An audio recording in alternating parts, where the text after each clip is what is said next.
everybody, and welcome to Season 10 of Apex Rear Wing Racing. This is round one. This time we are in Opala Stock Cars, and we are at the Mendig Flugplatz, which means airbase. It was closed on the 31st of December 2007 and has since been used for various motorsport and civil air use. But tonight we're using it for the purpose an airbase in the Rhineland-Palatinate state of Germany was always destined to be used for, thrashing around in obscure 1980s Brazilian Chevrolet coupes. I am Liam Harrison, better known as Madbird, and I'm joined in the commentary box by my partner in chatty crime, Matty Dunlop. G'day, Madbird. We're back. Apex Rear Wing has returned, and it's great to be here with everyone who's watching along. And we are at the Mendig Flugplatz airfield circuit, however you pronounce that correctly without sounding like a complete tosspot. You put a little bit of Scottish on that one. I liked it. A little bit of flavour, a little bit of spice. Flugplatz, if you will. And it is round one. I won't, actually. I'm going to leave that as it was. And we are currently in a practice session for round one here at, I'm not even going to try and pronounce the name of that circuit again, a German airfield. Mendig. And Mendig. I'll just say Mendig. Yeah, that works. Now, this is a brand new season, isn't it, Mad? But we've got a lot to talk about. We do. So yes, brand new season. There's been extensive testing in the off season, and the consensus was reached that they would be racing in Chevrolet Opala Stock Cars from 1986. Kind of, someone in the chat described it as kind of like Brazilian Monaros, Matty. How many is in a Brazilian, Madbird? Is this a trap? I just thought of one of my favourite jokes of all time. I don't know, Matty. How many are in a Brazilian? Well, it's based on a joke of mine where George Bush is sitting in the Oval Office, and one of his staffers comes in and says, "Sir, 3 Brazilian soldiers died in combat today," and you can guess where the punchline's going from that one. Now, we are looking at Sam Smith tearing around the track at the moment in what I have to say is one of the most stunning cars I've seen in Apex Rear in quite some time. It's a very faithful representation of the Gravedigger, and that gives you an idea of what the Opala looks like in general, but also the insane ability of Sam Smith behind a virtual paintbrush, Madbird. Yeah, that is... honestly, I didn't notice it until you brought it up earlier on when we were just sort of sitting in the server. And my goodness, it is...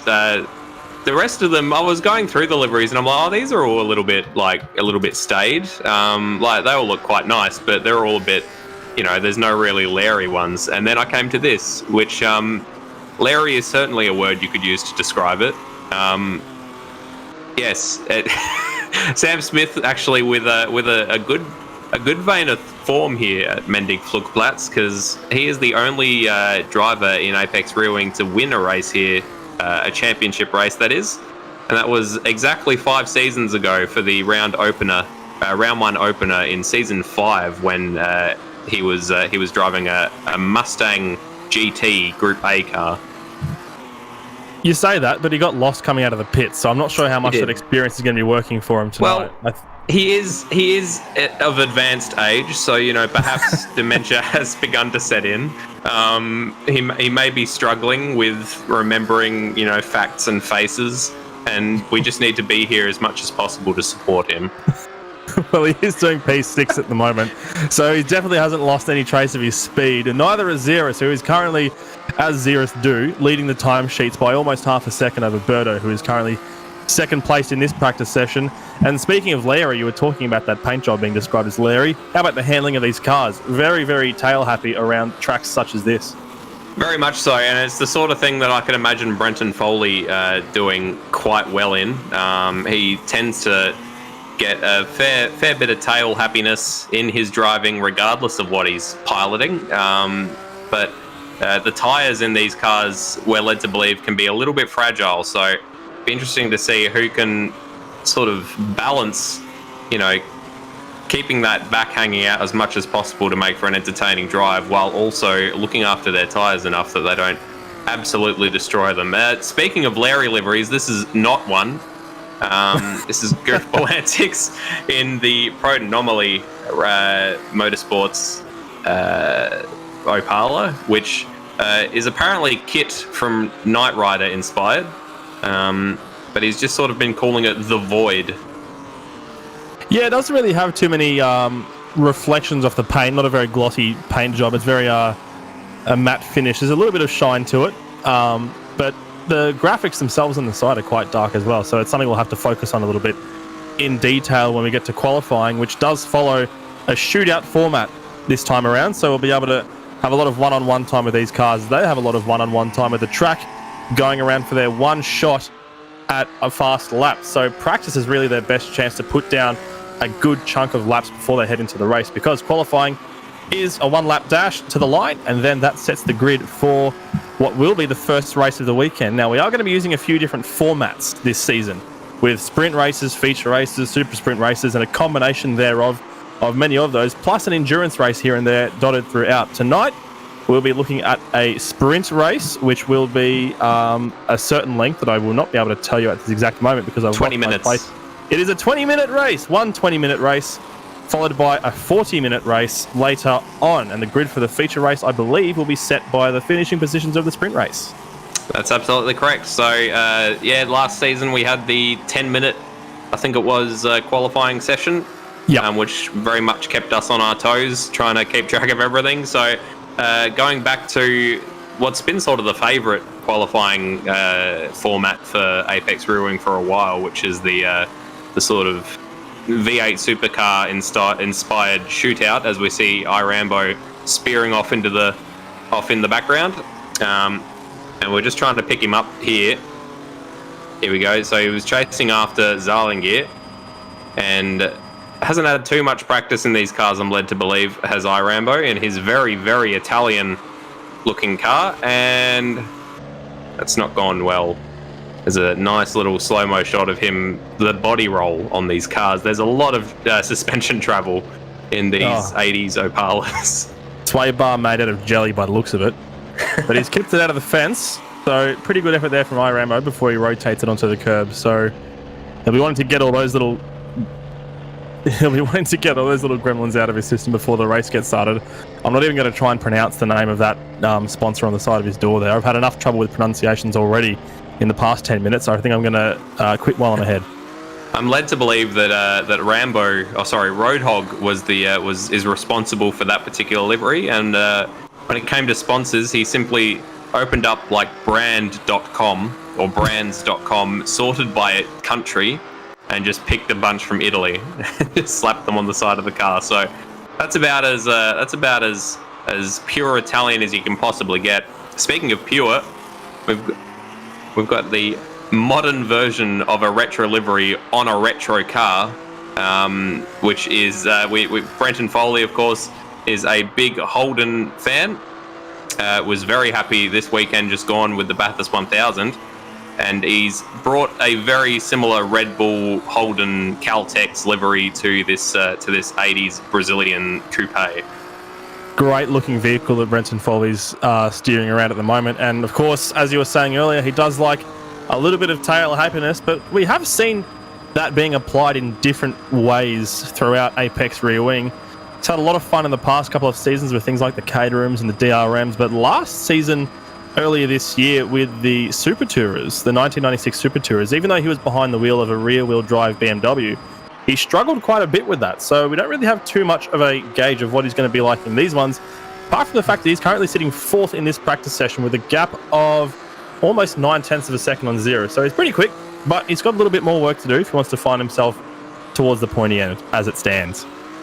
It tends to come good towards the end of the season, I think we've found. It took him quite a while to sort of work his way into the DRMs in Season 8, and then it was the very Slide last into race. the DRMs. Good one. Thank you. Sorry, that sounded sarcastic. It was actually a very good one. I was just desperately trying to pick up my train of thought once again. Don't worry, I've learned to take comments like that at face value. And then I believe he got his best result in the very last race of last season. He got a win, I think, at Brands Hatch in the BTCC cars round 10 last season. So hopefully he can sort of turn it on a little bit earlier in this season. Meanwhile, we've got Resist, the brother of Ziras, who's currently our practice session leader and has been our relatively frequent champion in Apex Rear Wing. His brother here, Resist, is currently puttering along in 5th, not doing too badly actually, and we know he's a very quick driver. We've seen him going toe-to-toe with his brother Resist for quite some time, and he's in a very, very Russian-looking vehicle. You'd almost call that one a Lada, even though it is the exact same model as the rest of the Chevrolet Opalas around here. Yeah, he's sporting his quintessential Adidas or Adidas Slav livery. He's also got Russian standard vodka logos on the sides, and the team name is USSR, so he's definitely going for a theme. I'm not sure how Greg Turra or G-Tuz would feel were he participating this season, because he sort of had the lock on Soviet-inspired vehicles last season, sorry, with the Ovlov, the fabled Ovlov that we all liked very much, but unfortunately, other life commitments have shown up which have prevented him from taking part this season. Hope to see him again soon. We've got Roadhog in the Marlboro 3XY hot Chevy Opala. HDT. I thought that said hot. My bad.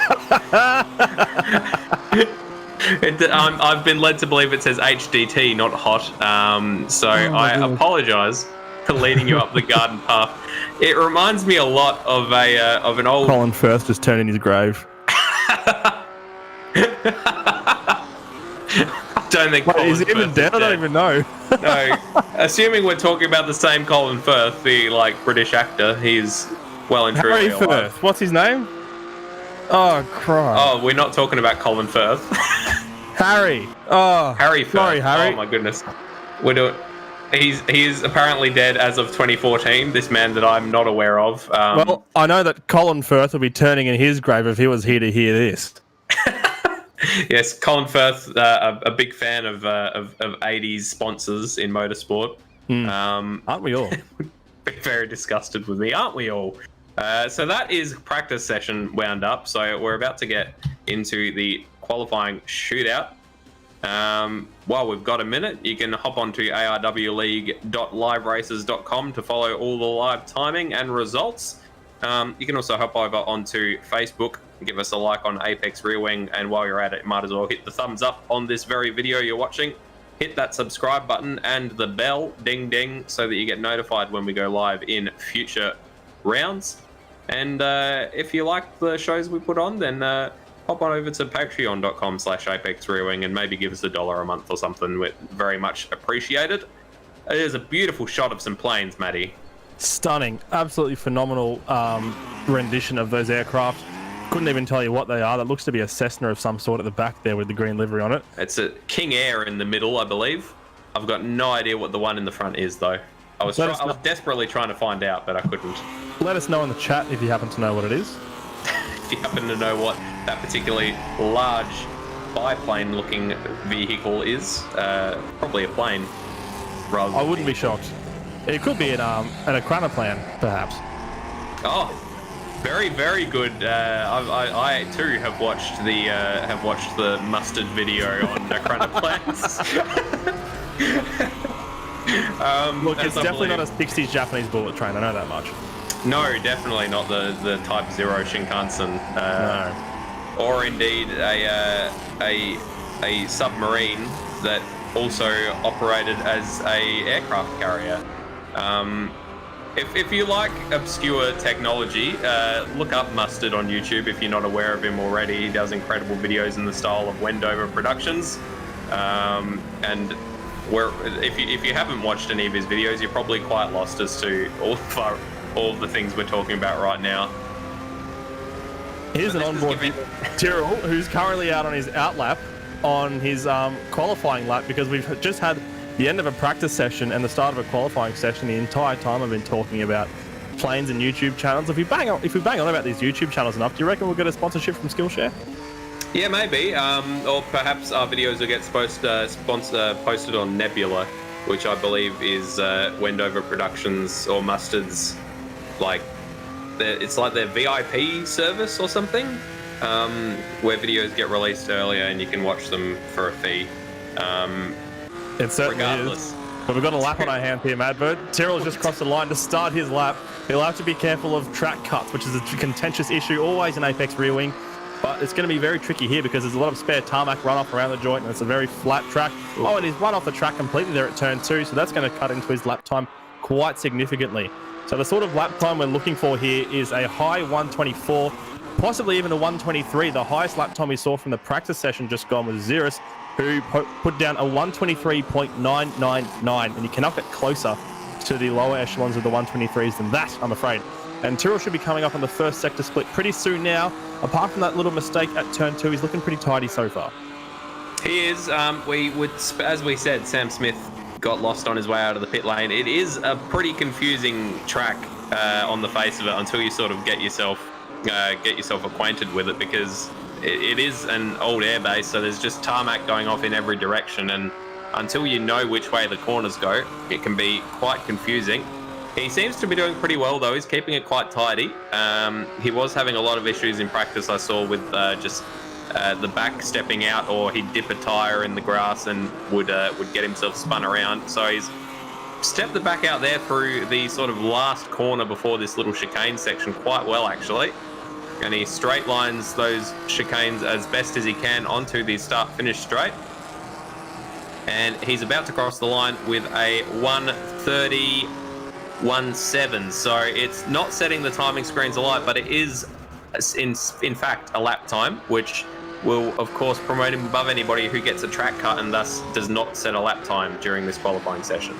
He is purple, so he's provisional at the moment, but we do have the next competitor out on track. It is iRambo, who has returned to the Apex rear wing fold after quite a bit of time out. He featured in a race or two at the end of last season, and he's now back for a full-time tilt in the Farrakhan Racing, very Italian vehicle that we were talking about earlier, and he's up 1.6 seconds already in the first sector split, and that's the sort of lap time you can do if you don't make that similar sort of area, because the grass seems to be shredding lap times if people are ducking into it.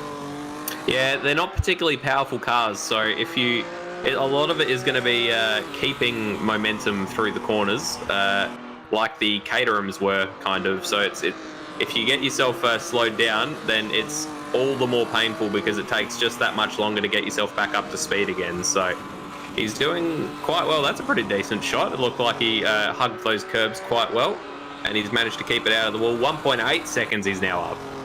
Nice and tidy indeed, and you want to keep it tidy in these things because as much as they want to slide, because of that momentum you were talking about, as soon as the back end starts kicking out, you're going to be scrubbing off a lot of speed, and it's going to take you quite some time to be able to put it back on again. So he's just through the final full corner now before he ducks through 14, 15 and 16, which is what Madbird has numbered these chicanes as on the map that I've got in front of me.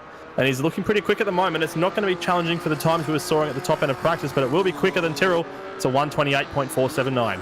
That's a very solid time. Very well done to Rambo. And we've got Zarlingir in the USSR teal entry, beginning his lap. So have to see how he can improve over iRambo and Tyrrell's times.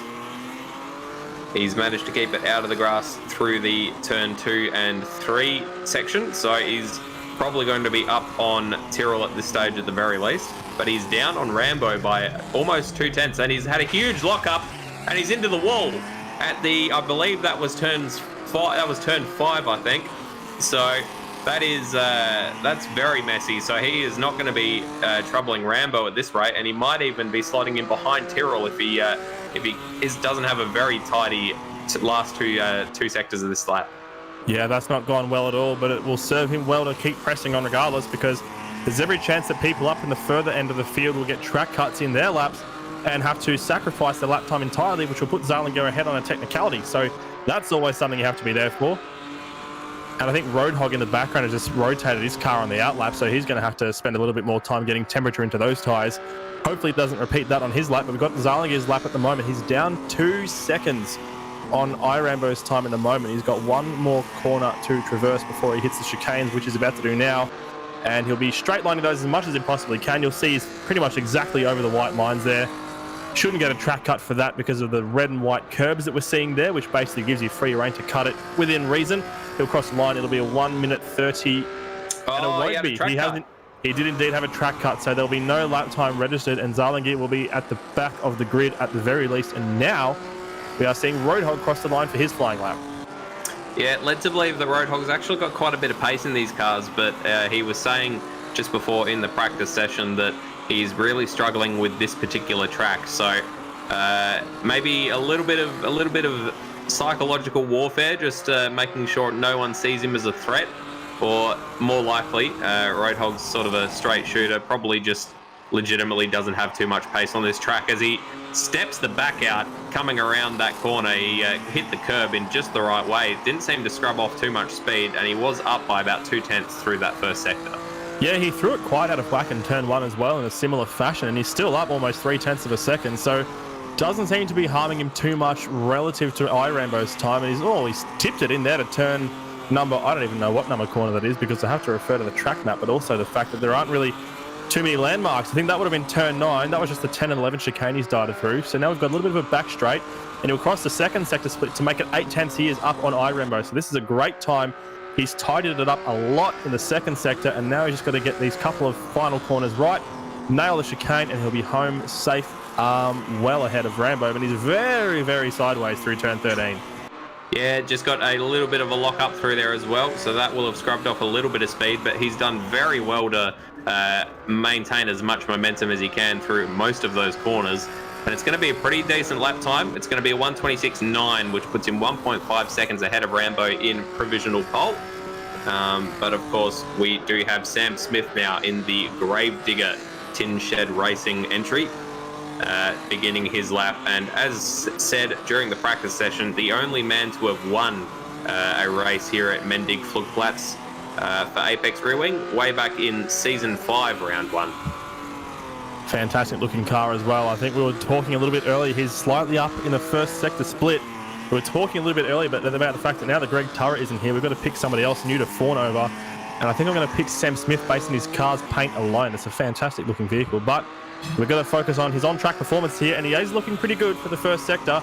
Very neat and tidy at the moment as well, as he goes through, I believe, 6 and jumps on the anchors into the very tight 7. It's an interesting section from turns 4 down to 7 because you're going left, right, with all sorts of weird braking zones and whatnot that you have to traverse, and that's the 10-11 chicane he's just smashed it through now. So the second sector split will be coming up very soon, and he's up nearly half a second on Roadhog. Yeah, he's doing well. Yeah, it is. I'm struggling to keep track of the corner numbers myself because they all do sort of look the same, but we'll do our very best for you viewers to try to keep track of that as best we can. So Sam Smith now just shooting through those last 3 corners of 14, 15 and 16 chicane and onto the start-finish straight. I reckon he's got pole position, and he does, but only by 0.2 of a second. Provisional pole, that is, of course. And straight into a wall he goes. But we've now got Netherelmian beginning his hot lap. Quite a bit of time lost there for Sam Smith in the final sector, so he'll have to figure out what's going on there and get on top of that if he wants to carry a little bit more race pace throughout the feature and the sprint races later on tonight. But we do have Nether setting his qualifying lap now, and that's another paint job done by the very, very hard-working Roadhog, who's been doing a lot of paint work. Oh, that's a big block up for Nether, actually. A lot of paint work for the field, and Nether specifically said, keep this one white, but Roadhog said, nah, we've got to put something on, and he put a nice Brawn-style stripe down the side. He does enjoy the Brawn, does Roadhog. This is possibly the least Larry of our liveries, so enjoy it while it lasts, because I'm sure we're going to something. We've got the next Slav car after this one, so we'll be going straight to something a little bit more, low-key offensive after this one. So he's up though through the second sector by about 0.2 of a second. So he's cleaned it up because he was down by about 1/10 at the first sector split, and he's coming into the last. It's almost one corner, this 12-13, because it's a very long. You only apex once really. Very long right-hander, and into the little back and forth and back chicane, and the start-finish straight, and crosses the line any second now with a 1:26.4. So it takes provisional pole position from Sam Smith, and next we've got Resist beginning his hot lap.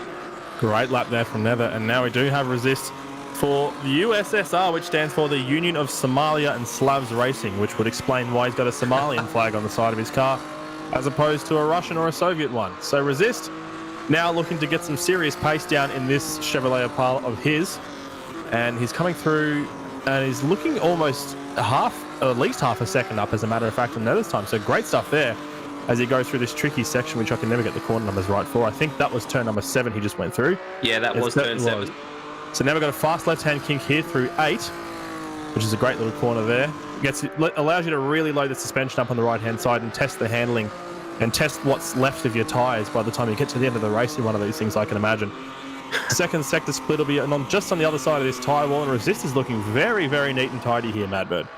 Yeah, he's going to cross the second sector split, and he does 0.6 of a second up. So at this rate, he's still not looking like he's going to be hitting that 24 mark that we saw the front runners were sort of at, but he is definitely in the hunt.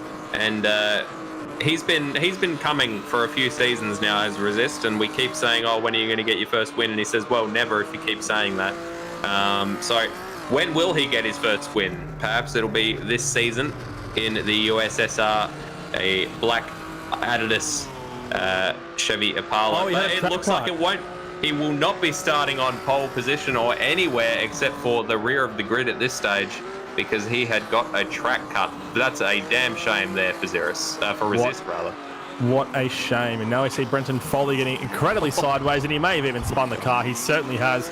So Brenton Foley's excessively slidey style of driving may not be working too well in his favour at the moment. He'll be down quite a bit at the first sector split, which shouldn't be too far away, and he's almost 2.2 seconds off the pace there at the moment. So he'll be starting around about the same part of the grid as possibly Rambo and even Tyrrell at the back there. Yeah, that's a very, very bad couple of corners for Foley to begin his lap. It's been quite clean since then, but it doesn't really matter when you start it by nearly looping the car around. It's going to be a very interesting grid at this rate, because we're going to have Foley, who's quite a fast driver. He's going to be back amongst the sort of midfield. And we're going to have Resist starting from the back. And who else got a track cut? Someone else got a track cut earlier on. Zarlingear. So we're going to have both the USSR drivers starting from the rear of the grid. So, and they're no slouches either. So should be interesting watching them fight their way through the grid. As incredible slide from Brenton Foley. He said he has done a lot of drift practice around here in the drift cars, and he's showing that now as he comes around that last corner. He was only 1.7 seconds down, so he made up 5/10 in the second sector. What can he do here? He's only down, he's actually lost a little bit more time in the third. So he's down to 5th position provisionally at the moment, 2.5 seconds, and sliding, although it looks fancy, it is not the fastest way around the track, as you can unfortunately see. And now we've got goofball antics in the Proto Anomaly Yogo racing vehicle as he comes towards turn 1. Takes it a lot less sideways than Brenton Foley did there. Yep, so we're into our top 3 from practice. We've got Birdo just in the background there, starting his outlap. But goofball antics in this pitch black. On my particular screen, even his windows are coming up as black. So I was going to make a joke about whether it's a legal tint or not, but I can see that that's only on my end, because the stream certainly shows his windows as being see-through. So I will not say that particular joke, but I have anyway in telling you this anecdote. So, I've outed myself regardless, but I've managed to talk through most of the first half of Goofball's lap, but it seemed pretty clean, and he's been managing to keep a lot of momentum through most of the corners. Well, even if he does have a black windscreen, he's looking pretty quick despite it. He was almost, he was over 0.4 of a second up in the first sector, and now he's going to be any further up. I'm not sure whereabouts he's on the track. He should have hit a sector there. Oh, I think he had a track cut. He's gone back to the pits. He did indeed. So this is going to be quite an interesting start to this race, with the two USSR guys and Goofball Antics starting from the back. And producer Inari is just pointing out that we only had one track cut the last time we did this back in Group A's, and the one that did that particular track cut was me. So I'm not even out there to add to pad the total, but we've currently got 3 track cuts. It sounds like the commentator's curse is manifesting itself in very mysterious ways. We're very good at that. Well, you should have put that curse to bed, because those of you who follow our Automobilista Supercars Championship coverage may have noticed that Dane Warren has been absolutely dominating the championship And just before the start of one of the races, you famously said that for Dane Warren to be stopped, he would have to be taken out at the first corner by Thomas McMillan. And would you like to enlighten us on what happened before the first corner even arrived? Thomas McMillan slammed directly into the back of Dane Warren and span him into the wall. Yeah, that was one that I'm not particularly sorry about because it was hilarious. Probably Dane Warren wasn't too happy about it, or Thomas McMillan, to be fair. But regardless, I got a lot of joy out of it. Speaking of Automobilista supercars, not this weekend coming, but the following weekend, we have got the Automobilista Supercars Bathurst 1000 to commentate on, Matty, and that's going to be bloody exciting, isn't it? We should probably talk about this another time. Birdo's up by half a second through his shootout lap, which, while quick, hasn't been particularly exciting to watch. It's just been quite smooth and fast, so that's probably why I got distracted. Well, you know what they say, slow is smooth and smooth is fast, or something along those lines, and it's looking pretty good. He was up half a second at the second, he crosses the line, and he's 125.54. That's almost 9/10 of a second up on Nether's time. So Birdo's looking provisionally pole positioned at the moment, but he has got a very, very strong Ziras to contend with, who is now out on the track on his fast lap. Yeah, Ziras backing it into that first corner expertly, rotated it just enough. He just seems to have such a excellent control over his cars. I can see he's got green face paint on underneath that helmet, so well done to him for committing to his colour scheme. He's up through the first sector and just seems to be on rails, this car. It does whatever he wants it to do. 4/10 is the gap in the first sector alone. If he can keep that up, he'll be up almost a second and a half by the time he gets to the end of the lap, so we'll have to see what happens with that. And we know Ziras is a pretty tidy driver all the way around, and he's looking pretty good. A little bit of slide through turn number 11. I don't think it'll hurt him too much, just between you and me, folks. And oh, look at that. He's already up 1.1 seconds as a result of that. So there goes anything I ever said about not smooth driving from Ziras, because he will turn it on no matter what direction that car's pointing around this track. Yeah, he's coming around that long, looping double right-hander onto the start-finish straight. Just these three little back and forths of the chicane to go. And that was a little bit close, but I think he's gotten away with it. I don't think he'll get a track cut for that. And he crosses the line with a 1:24.1, so 1.5 seconds or thereabouts up on second place man Birdo. And my goodness, can anyone match Ziras in any car? Somehow it's not the fastest lap we've seen so far this meeting. It was a 1:23.999 that Ziras managed in practice.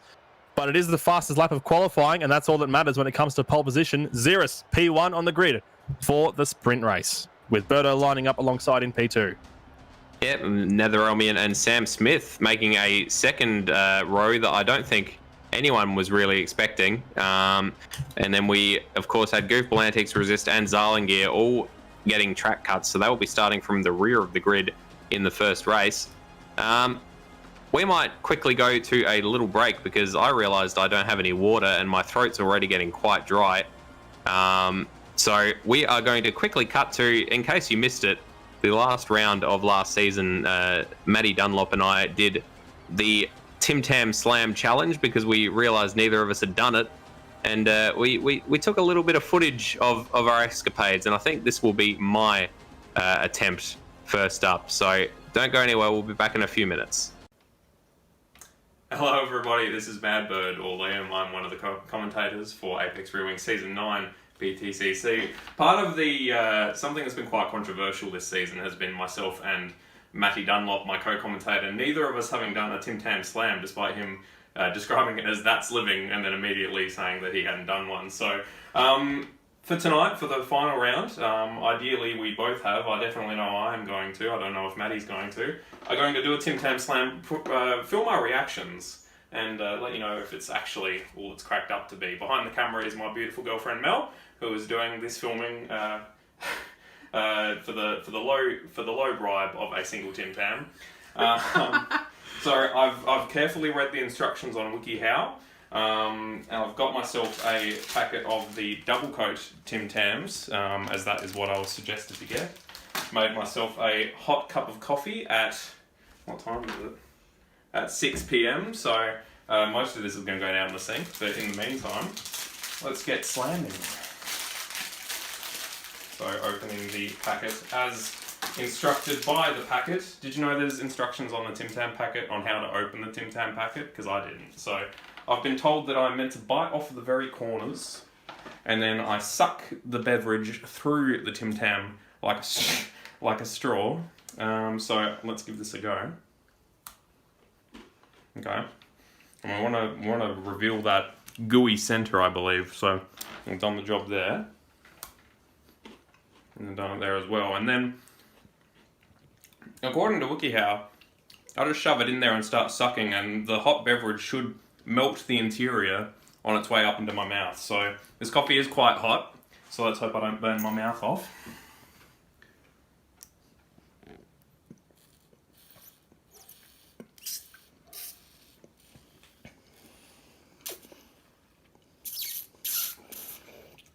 What's happening is the Tim Tam is actually falling apart as I'm trying to suck through it, so perhaps I'm gripping it a bit too hard.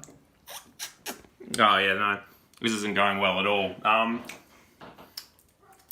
Let me try another one.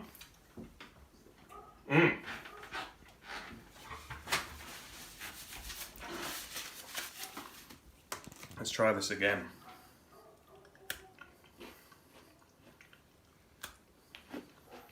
Alrighty.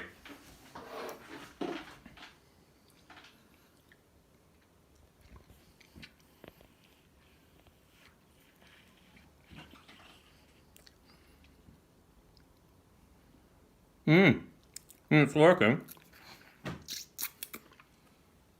However, again, the structural integrity of the Tim Tam itself seems to be falling apart before I can fully slam the Tim Tam, as it were. So, mixed results. It's still a Tim Tam, and it's now sort of melted and tastes a little bit like coffee, which I'm a fan of, but no actual slamming of the Tim Tam, so a little bit disappointed there. I'll be very interested to see if Maddie has done any better tonight.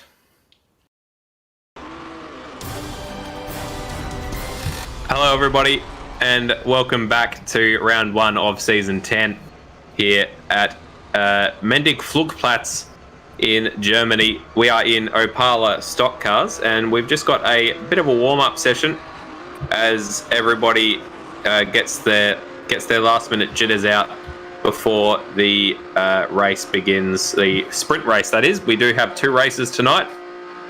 We've got a 20-minute sprint race followed by a 40-minute feature race with the grid set by the results of the sprint race. So got a lovely shot here of an empty pit lane, and there is a fantastic shot of a Cessna with some lime green colouring on it. I am Madbird, sorry, I probably should have said, and I am joined in the commentary box by Maddie Dunlop. And welcome back, Maddie. I hear you have chocolate. I saw the Tim Tam in the video and I thought, bloody hell, I need a Kit Kat. So I went and got one. And as soon as I went to take my first bite, Stairs said, "You're on in 3, 2, 1." And now it's just sitting there teasing me. So I'll have to have a go at that as we go through the broadcast later tonight, I think. Well, it'll be a game for me then to try to give you enough of a break from speaking that I think that you've picked up the Kit Kat and put it in your mouth, and then I'll try to pick times to throw to you when I know that you've got a mouthful of chocolate, and that'll be fun for all of us. There's another Chevrolet. That's another Chevrolet. That's a Chevrolet Camaro safety car. We do actually have the safety car enabled for this season, so we may well see that come out. We didn't last season for the BTCC cars, but we very well might see the safety car in appearance at some stage during the race. There is a helicopter. Very good. And we've got a couple of practice starts going on, I think, on the start-finish straight. We certainly do. It's a pretty wide start-finish straight as well. A lot of spacing between the grid spots in terms of side to side, and also actually from rows back as a sort of a diamond stagger. So if you do stall on the grid, you're not going to have too much of a chance of getting rear-ended off the immediate start. So there's a lot of space to play with there. The run into turn 1 is going to be interesting because it's quite a tight radius of that corner. And pole position is actually on the outside of the track. So there is a little bit of positional benefit right off the start there. About a car's length is what you have as Ziras being on pole position, and that gives him theoretically the line into turn one, or at least it makes them side by side, as you can see here between himself and Birdo in this particular edition of the rehearsal. And this is what it is, folks. So it is a rehearsal. You haven't missed the start of the race. We're not getting unexcited for no reason here. We're just getting warmed up here. And we were talking in the qualifying session just before, Madbird, about how yourself, myself, Stairs, Bagsy, and Floody are going to be participating in the Automobilista Supercars Bathurst 1000 in a couple of weeks. Yeah, absolutely. So Saturday, the 31st of October, I believe, is going to be the date that we are running. Last year, it was probably the highlight of the Automobilista Supercars Championship for myself, at the very least. It was a great day of commentary, a full 6 hours or so, and we rotated in shifts between myself, Stairs, Matty, and Floody, Michael Zalavari, that is. And this season, we've got yourself on board as well, Matty. So very much looking forward to having you joining in and getting to try to cross off some squares on Scaife bingo with us. Yeah, I won't be joining you directly in the box, unfortunately. Yourself, Stairs, and I believe Floody will be in Adelaide, being able to commentate from the box.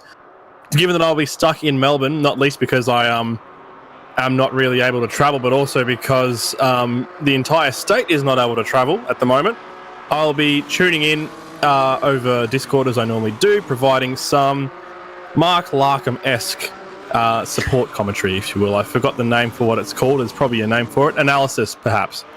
There you go. And you're gonna drop a brake disc on your foot and then swear loudly on air? I had one. I bought one a year and a half ago from the Kelly Racing garage sale they had, but I took it down to my mum and dad's house, which I also can't go to because we're not allowed to travel. So I do have a wheel and tyre assembly up in this house somewhere. I might see if I can drop that on myself at some point in the broadcast. Lovely. Or stub my toe on a sim rig, once again, as my producer has gleefully pointed out to me. That is indeed how I broke my toe 2 years ago, ladies and gentlemen, in case you hadn't been tuning in around then. And it cost me my first Shannon's national commentating gig, which was unfortunate, but them's the ropes. How hard did you kick it? Like, was it just a thing where you were just walking at a natural pace, but you know, like if you don't realize there's a wall and you walk at a normal speed into the wall, it's enough to break your nose, kind of thing? Except really it was walking, enough to break your toe? I was darting across from one side of the table tennis table to the other, and I had to convince my doctor that I wasn't actually playing beer pong. I was indeed sober and just playing regular table tennis, and she didn't seem to believe me for some reason. I've got a very similar story regarding injuring myself on a piece of table-based sports equipment, and not being believed when I said I hadn't been drinking, because I went go-karting with Stairs, and I. Intelligently enough, trying to save on weight in the cockpit, I hadn't eaten anything for the entire day, and then 2.5 hours of quite sweaty and workouty karting later, we finished up, and I walked in to buy some Gatorade because I could tell I felt a bit off, and apparently I just pulled out the card and then just turned 90 degrees away from the counter and fell chin first into the pool table unconscious. And then when I presented to the emergency room because I had split my chin open, they said, oh, you know, where were you? And I said, oh, I was at go-karting. And they said, oh, how much had you been drinking? I said I hadn't been drinking anything, which was probably part of the problem. I hadn't had much water in my system, but regardless, on my hospital admissions bracelet, they put the location of the accident as karting bar. So they obviously did not. They had suspicions upon on my alcohol intake that day, which were unfounded. So I feel a kinship to you, Matty. Weird that they genuinely thought you'd been drinking while you were at a go-kart track. You're allowed to drink alcohol and go go-karting in South Australia. I don't think so, but no. I think they thought that after the go-karting I'd gotten on the beers or something. Oh, you knocked yourself out to the point we'd forgotten you were at the pub. Yeah, possibly. We have had Bagsy join in, who, oh my goodness, That's a stunning vehicle. We had missed. We did miss him in qualifying because he is now in Perth. So he will also be joining us remotely for the Bathurst 1000 commentary. Getting back to the thing we were talking about, but my goodness, what a car! I believe that's a Fortnite character, and that's a Fortnite logo for sure. And there's another Fortnite thing I believe on the back. Yeah, #1 Victory Royale. So I'm old enough where I can say, I believe it's Fortnite without having any actual conviction behind it to back it up. Yes, I feel like that's something that we can take pride in as the older generation, Matty. Indeed. That we can say, I don't fully understand Fortnite. I think is the sort of sentence that will win elections in the future. We can only hope. My goodness. So that's the practice session. Oh, sorry, that's a warm-up session done and dusted. So we just got a few seconds before people start hopping in to the grid. So we're going to have 12 runners in the end for the first race. So decent field, some good shot there of those planes once again. And if you know what that big old one prop biplane is in the foreground, God tell me, because it's killing me. I didn't know they made biplanes that big. Everyone's flashing their lights. They're excited because it is round one of the first race. It's round one of season 10 of Apex Rear Wing. Oh my goodness, that was an intense camera shot that we were treated to just then. But Matty, I'm going to let you take us through the grid. Can do, mate. We are underway for the formation lap for race number 1, and it is Ziras once again on pole position on the right-hand side of the track, but he does sit a little bit further up the road than his immediate counterpart in P2, and that is Birdo for Amazonia Motorsport in the number 13 car. Behind them, lining up third, is NetherRealm with a great qualifying lap. He looks to have taken to these cars very well, and I'm looking to see what he can do in race trim. Sam Smith in the Tin Shed Racing Gravedigger is behind in P4. Roadhog in that hot Marlboro car there is in 5th. I had to sort of double take. I couldn't believe I just said what I did.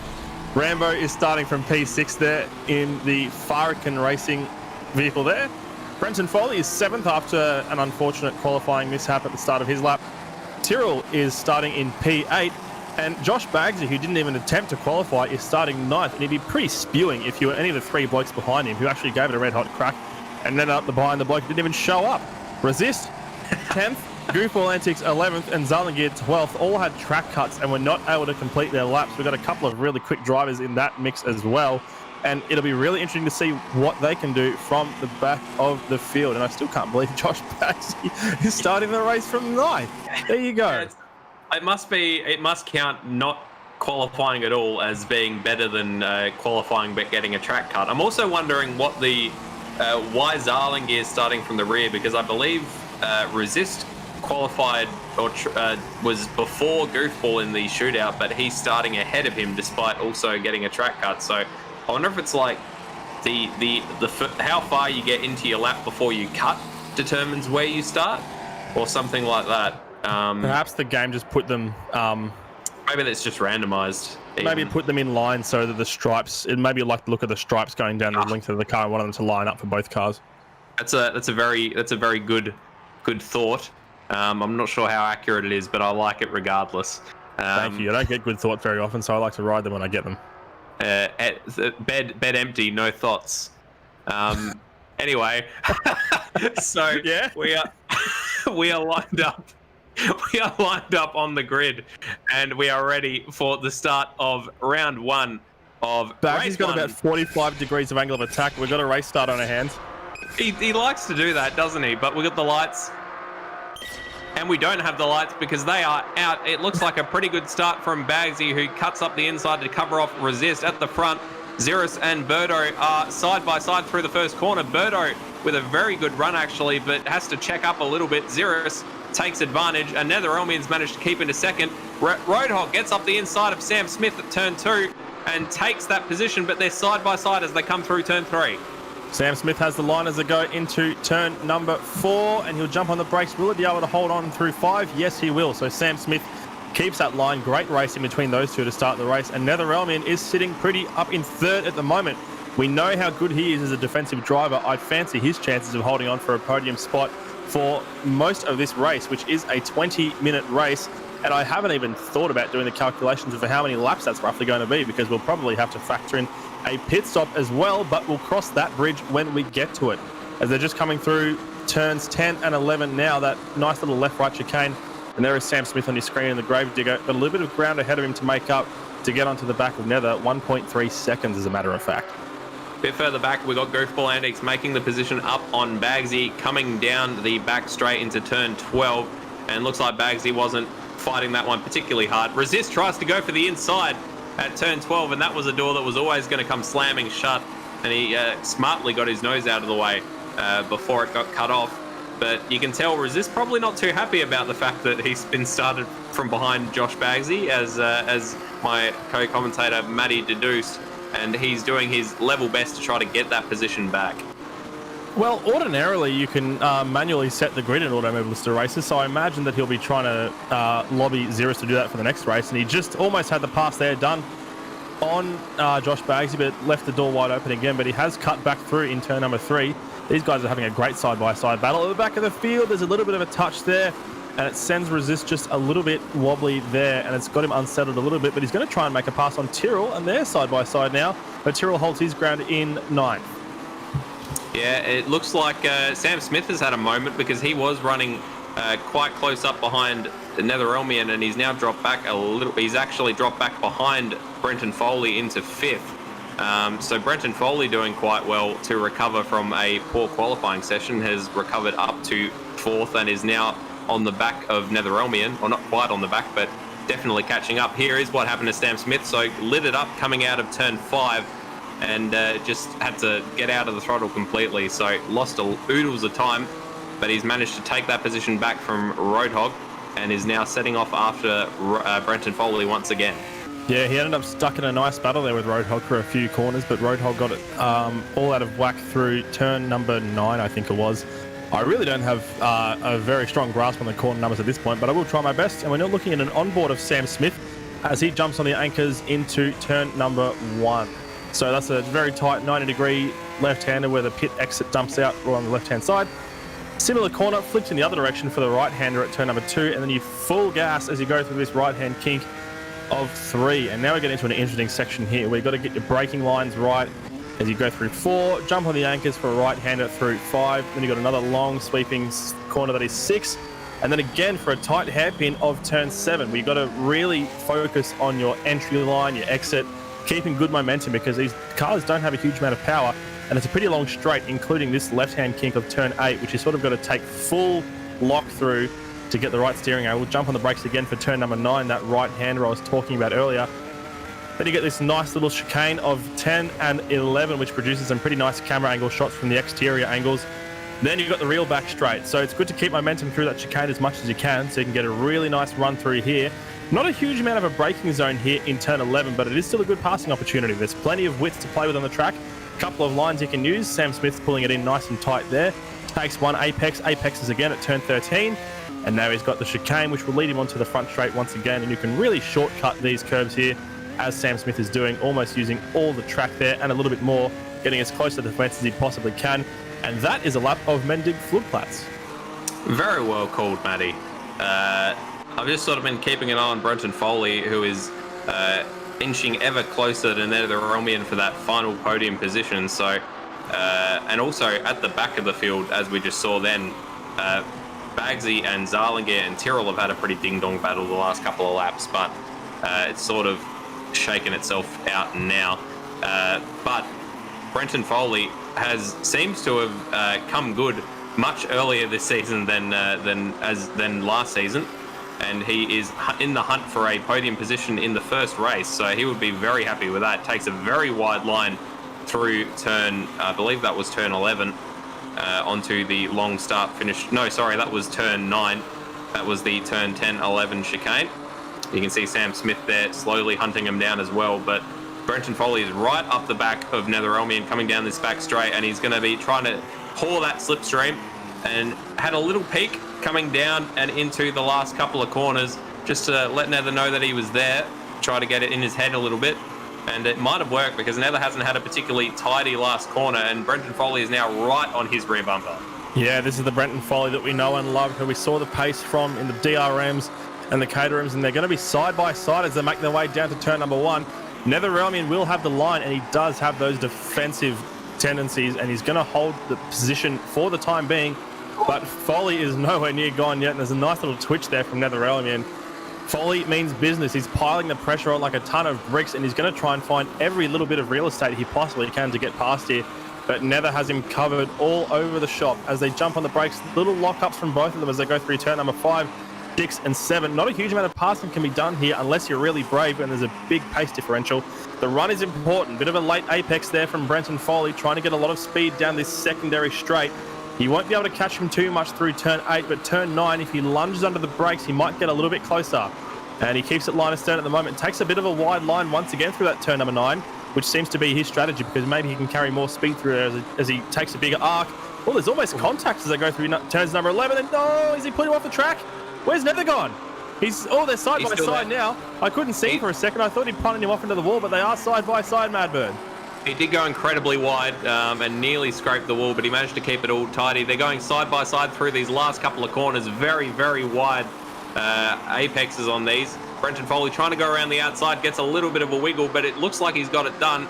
And Netherelmian has to slot in behind as they come through the chicanes and onto the start-finish straight. Brenton Foley has taken that podium position, so Nether tried to have his elbows out just as much as he could, but couldn't have them out enough, as we see a replay here of iRambo looping it as he gets overtaken by Resist. I think that's where we saw him loop it during practice as well. So getting quite well acquainted with those two particular marshals standing next to that barrier. Meanwhile, Brenton Foley is hanging on to that third position, but he hasn't dropped Nether incredibly quickly. Nether's still on the back of him, so that third podium position still in dispute. We're only about 7 minutes and 50 seconds, I think, so far into this race at the moment. So I think we'll be looking at a race lap distance of around 14 to 15 laps. Plus, if you factor in a safety car, they might take that down a little bit. So we're just having a look at a replay of Goofball Antics, who was in a battle with Roadhog up ahead of him for 5th position. And Roadhog ran it wide on the exit of turn number 4 on the entrance into 5. Or maybe it was the other way around. And Goofball was able to get the pass done around the outside due to the extra momentum he had. So Goofball is now up to P6, I should say. That was the battle for 6th. Sam Smith is the one who's in 5th at the moment, a few seconds up the road from them. And Goofball's not doing too badly at the moment, having started near the back the way he did. Sam Smith here, down 1 spot from his original starting position. And Ziras has just posted the fastest lap with a 1:24.076. That is faster than what he managed in the shootout. It's nearly what he managed in practice, which was a 1:23.999. So let's see if he can match that by the end of this race. He's still got some fuel to burn off, but obviously his tyres will be wearing that entire time. So Ziras with a gap of 3.4 seconds over Birdo, who himself has a gap of about 5.8 seconds over... Oh no! Birdo's looped it! Birdo has spun it at turn number 7 at the hairpin. He's managed to get it going again and has managed to keep himself in that second position, but he's lost oodles of time to Ziras up ahead. So I'm not sure what... It looks like he maybe got a little bit of... Just lit it up a bit, I think. Didn't look like he dipped any tyres or anything. Just he may have had a little bit too much rear brake on at the time. Yeah, maybe just good old human error by the looks of it. So he's lost another few seconds. So he's now 7.3 behind the lead of Ziras, and he's now well and truly visible from the cockpit of Brenton Foley in 3rd place. 2.5 seconds is the gap between Brenton Foley and Birdo up ahead. And that's extending just a little bit as we go on. We're just seeing a replay of Tyrrell. He's been in the wars for this race. I've seen him spinning a couple of times, and this would be at least the 3rd time he's done so. He's sitting down in 11th at the moment. He's still not the last place driver at the moment. That unfortunate honour belongs to Zalingir, who's down in P12, a lap behind the leader. He's in the pits, is he? Zarlingier was actually in the pits, so I'm not sure if he had some damage from an accident, because that's the only reason I could think of that he would need to pit in this particular race.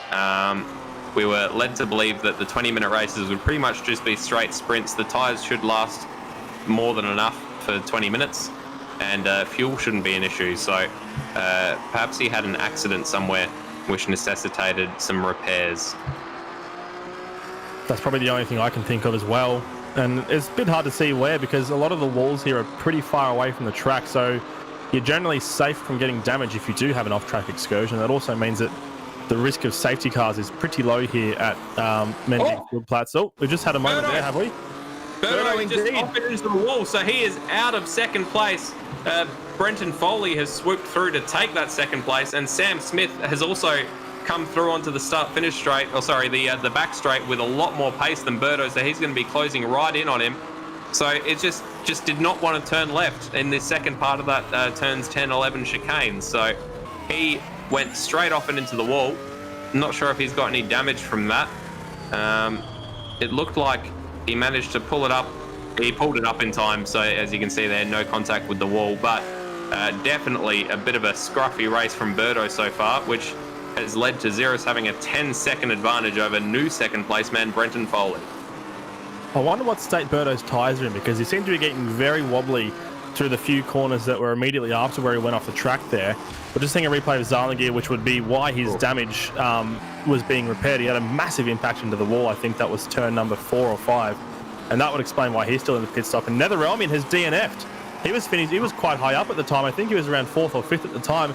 And for whatever reason, Netherelmian has DNF'd back to the pit lane, which is a big shame for him. So that means Sam Smith is now in podium contention with Goofball Antics right behind him, looking to make his way up into 4th position as well. So we've got a really interesting battle forming here for that final podium spot. Meanwhile, Brenton Foley, his Christmases have all come at once. I just saw a car spinning off behind him. It's created a local yellow flag, and that is Tyrrell back in 11th place. So he's had another rotation off into the grass. But Brenton Foley is now just over 10 seconds behind Ziras, but just over 3.7 seconds in front of Birdo. So Birdo is still in touching distance to some degree. Will mostly depend on if any of those drivers make mistakes as to who takes those positions.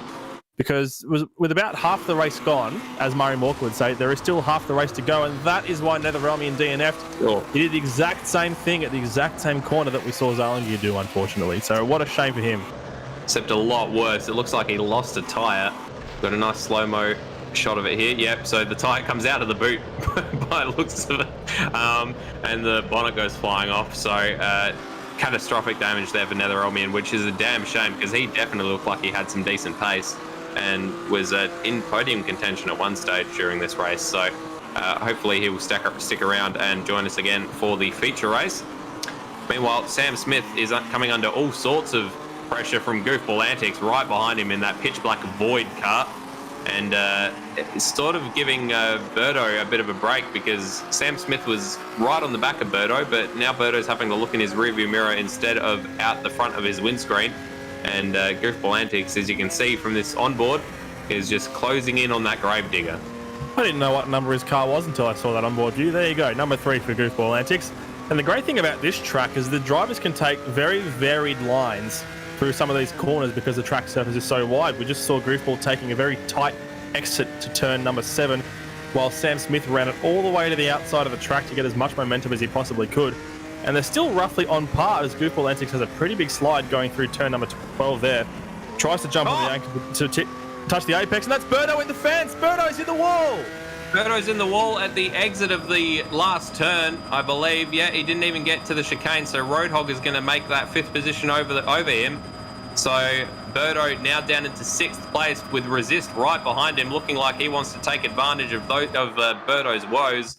And that has promoted Sam Smith up into the podium positions. So looks like he just ran a little bit wide. You can see him dab on the brakes as he realizes and just hits the grass and skates directly off the track. Just got it all crossed up on the entry, and it's a very tricky corner to get your braking sorted through 12 and 13 because you have to be sort of trail braking all the way through there to get your line right for 13 to get the nice run through the chicane that you want. And Birdo unfortunately got his lines a little bit wrong there, and he's down in P6, and he's got Resist all over the back of him now, who Resist is now trying to make his way up into P number 6.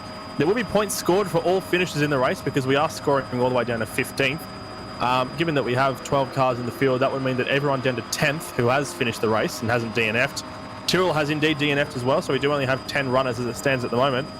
So everyone will score points, but it's just a matter of how many points you do score. And now, as a result of Birdo's excursion into the fence, we are seeing Sam Smith and Goofball Antics battling still for podium spots here. But Sam Smith has eked that gap out a little bit and he's managing it quite well.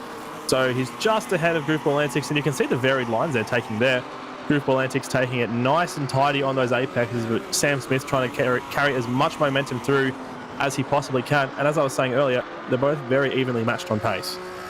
They are. Ahead of them, Brenton Foley has got a 6-second gap behind and an 11-second gap ahead, so he might be best served by sort of putting the queue in the rack a little bit and maybe calming himself down a little bit for these last 4 minutes so he doesn't make a mistake. He's currently sitting in second place, which would be a very good finish for him.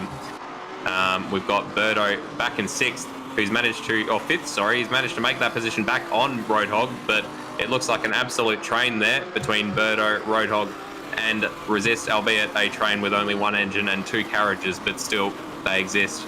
Birdo looks like he's got the measure of Roadhog, who just is getting a little bit scrappy there on the grass, and Resist might very well be looking to take that 6th position off Roadhog in the very near future. Got another local yellow flag there. I think someone started off into the grass. I'm just trying to figure out who it is. It is Bagsy indeed. So Bagsy's in the fence as well. He's tried to get it back pointing in the right direction, and he's currently buried in the tyres as Birdo comes up on him through. That is turn number 10 and 11. So, Roadhog spun as well, as a matter of fact. My goodness. So Roadhog's lost a lot of space there as well, and he's fallen down into P7. He's got a bit of a gap behind him to Rambo to the tune of 37 seconds, as a matter of fact. And let's just see what's happened to Josh Bagsy here as he goes through turn number 9, and he just got it a little bit wide on the exit, caught the grass, put a little bit of throttle on, and just spun it into the fence. So that's a very big shame for Bagsy there, unfortunately. And he's not battling for position at the moment. He's a lap down on Roadhog at the moment. So Roadhog sitting pretty in 7th, and Bagsy, unfortunately, getting caught up in the grass. Sam Smith has had an error somewhere, which has given Goofball Antics all the invitation he needed to get through and into 4th place. Although currently Goofball Antics is still showing as being in 4th, despite the fact that he is in front of Sam Smith on track. So, and now he's showing as 5th. So I believe there is some patented Automobilista timing screen glitch outs happening. But meanwhile, Birdo has gone into the wall heavily, which is why my voice rose in volume while I was saying quite innocuous things, and he's lost the boot of his car along with the spoiler, as we'll see a quick replay of it here. So it's just gone from bad to worse for Birdo as he's looped it and straight into the wall, and there goes that boot with that all-important big old spoiler. And there's now a very clear view of the fuel tank in the back of that car, which is not something you should be able to see from outside the car. He did lose a spot to Resist, but Resist actually got crossed up on his own and crashed a little bit later down the road. So Resist is back now into P6, which puts Birdo into 5th. But the real battle here that we're seeing with only a couple of laps to go is Goofball Antics desperately trying to hold off Sam Smith for the final podium spot. I'm not sure what the lap policy is in terms of if it's an extra lap once the time is elapsed. Yeah, so once it's the time elapsed, it's 1 lap after that. So it's time plus 1. So we're probably looking at another 2 laps around Mendig. Yeah, we certainly are. It is Ziras who still leads the way, and Ziras will be setting the pace for the race. We're just seeing a replay of Roadhog getting crossed up a little bit earlier, and that's where he spun out through turn number 9 as well. It's been a tricky complex of corners through 9, 10, 11 that have been catching out a few drivers that we haven't really been expecting to see. So Roadhog is down now in P7 as a result of that. But Ziras is still leading the way by 13.5 seconds over Brenton Foley, who himself is 7.5 seconds ahead of this battle here that we're seeing for 3rd position. Goofball Antics just holding off Sam Smith at the moment for 3rd and 4th as it stands. We've got Birdo a little bit further down the road, sans boot, sans spoiler, but in 5th place ahead of Resist. Roadhog is still 7th with Rambo 8th. Bagsy has spun and hit the wall once again, and he's missing his bonnet as he just tries to get back on the track now. But he's at least a lap down now, so he's well out of the picture at the moment. We've got 2 more laps to go. The time has elapsed to 0, and Ziras has just started lap number 15, so this will be a 16-lap race for those on the lead lap. And we're just seeing a replay now of what happened to Josh Baggsy. So this is him still having his bonnet, jumped on the brakes. I think that's what part of the track is that? I think that's around the 4, 5, 6, 7 complex. Yeah, I reckon that's turns 4 and 5, sort of, the turn of turn 4 that he's had the accident at, and he's now going down towards turn 5 as we were watching there. Ziras before the race did mention to me that 20 minutes is about sort of the limit on the tyres. At about 20 minutes they start to go off a bit, so that maybe that's what we're seeing, is that at the end of this race they're all getting very marginal on their tyres, and if they're trying to push a little bit too hard, it's not working out too well for them. Someone it is working out well for is Ziras, who's got a 15-second lead over second place man Brenton Foley. But this battle is going to go down to the wire. Goofball Antics still defending grimly from that third position ahead of Sam Smith. Goofball Antics, who started from second to last on the grid after getting a corner cut in the shootout. So a very good recovery drive for him. And Sam Smith currently in the position he started in, but he would very dearly like to get that extra position and get himself up onto the podium. As we've got confirmation there that this is lap 15 of 16, so 1 lap to go following this one. And Sam Smith almost side by side as they go up into the chicanes, but he has to slot in behind. Ziras has started the last lap of this race. So too is Brenton Foley, and these two gentlemen you see on the screen right now are also about to start lap number 16 as well. This will be Sam Smith's last opportunities to make his way back onto the podium. He's got his microphone working now, so we know he desperately wants to speak to us in the post-race interview, as he always does. But there'll be a few more overtaking opportunities to go. Just you wait, ladies and gentlemen, because it's some nice squared-off right-angle corners here. This is the complex that's been catching everybody out. So that's turn 4. 5 is the right-hander through 6. So it is 5 and 6 where everyone's been getting crossed up.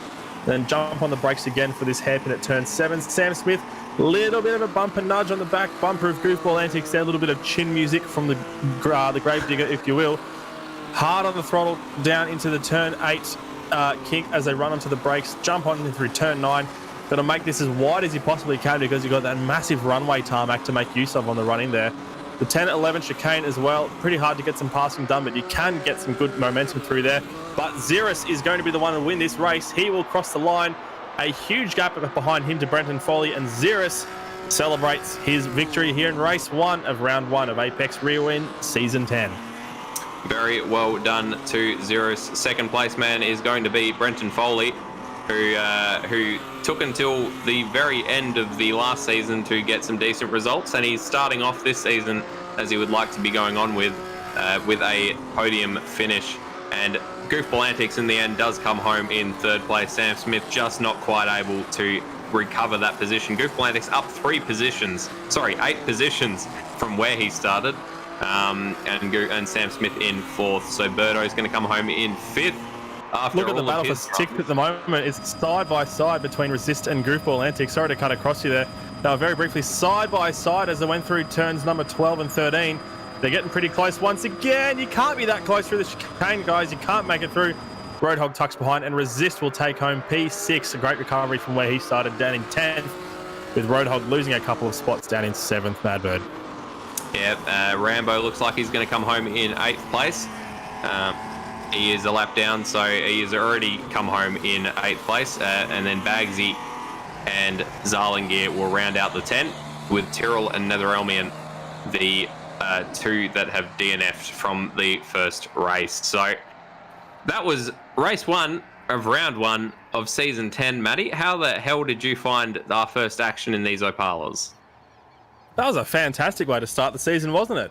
It's good to see Ziras still leading at the front like he always does, but great battles all the way up and down the field there, which is always fantastic to see. And also, right the way to the end of the race there, some great scrapping between Sam Smith and Goofball Antics. It's a shame not to see Sam Smith on the podium. It's not reflective of his pace, but well-deserved podium from Goofball Antics there. And as well, Brenton Foley. It's really good to see him straight on the pace from the get-go in these new cars. It is. We're not going to... We haven't shot our wad as it was in terms of seeing Sam Smith on the podium. There's still every opportunity in the feature race, since the grid from this race, the results lead into the starting positions for the second race. But I think we've got some of the drivers from the podium positions in the commentary box with us, Matty.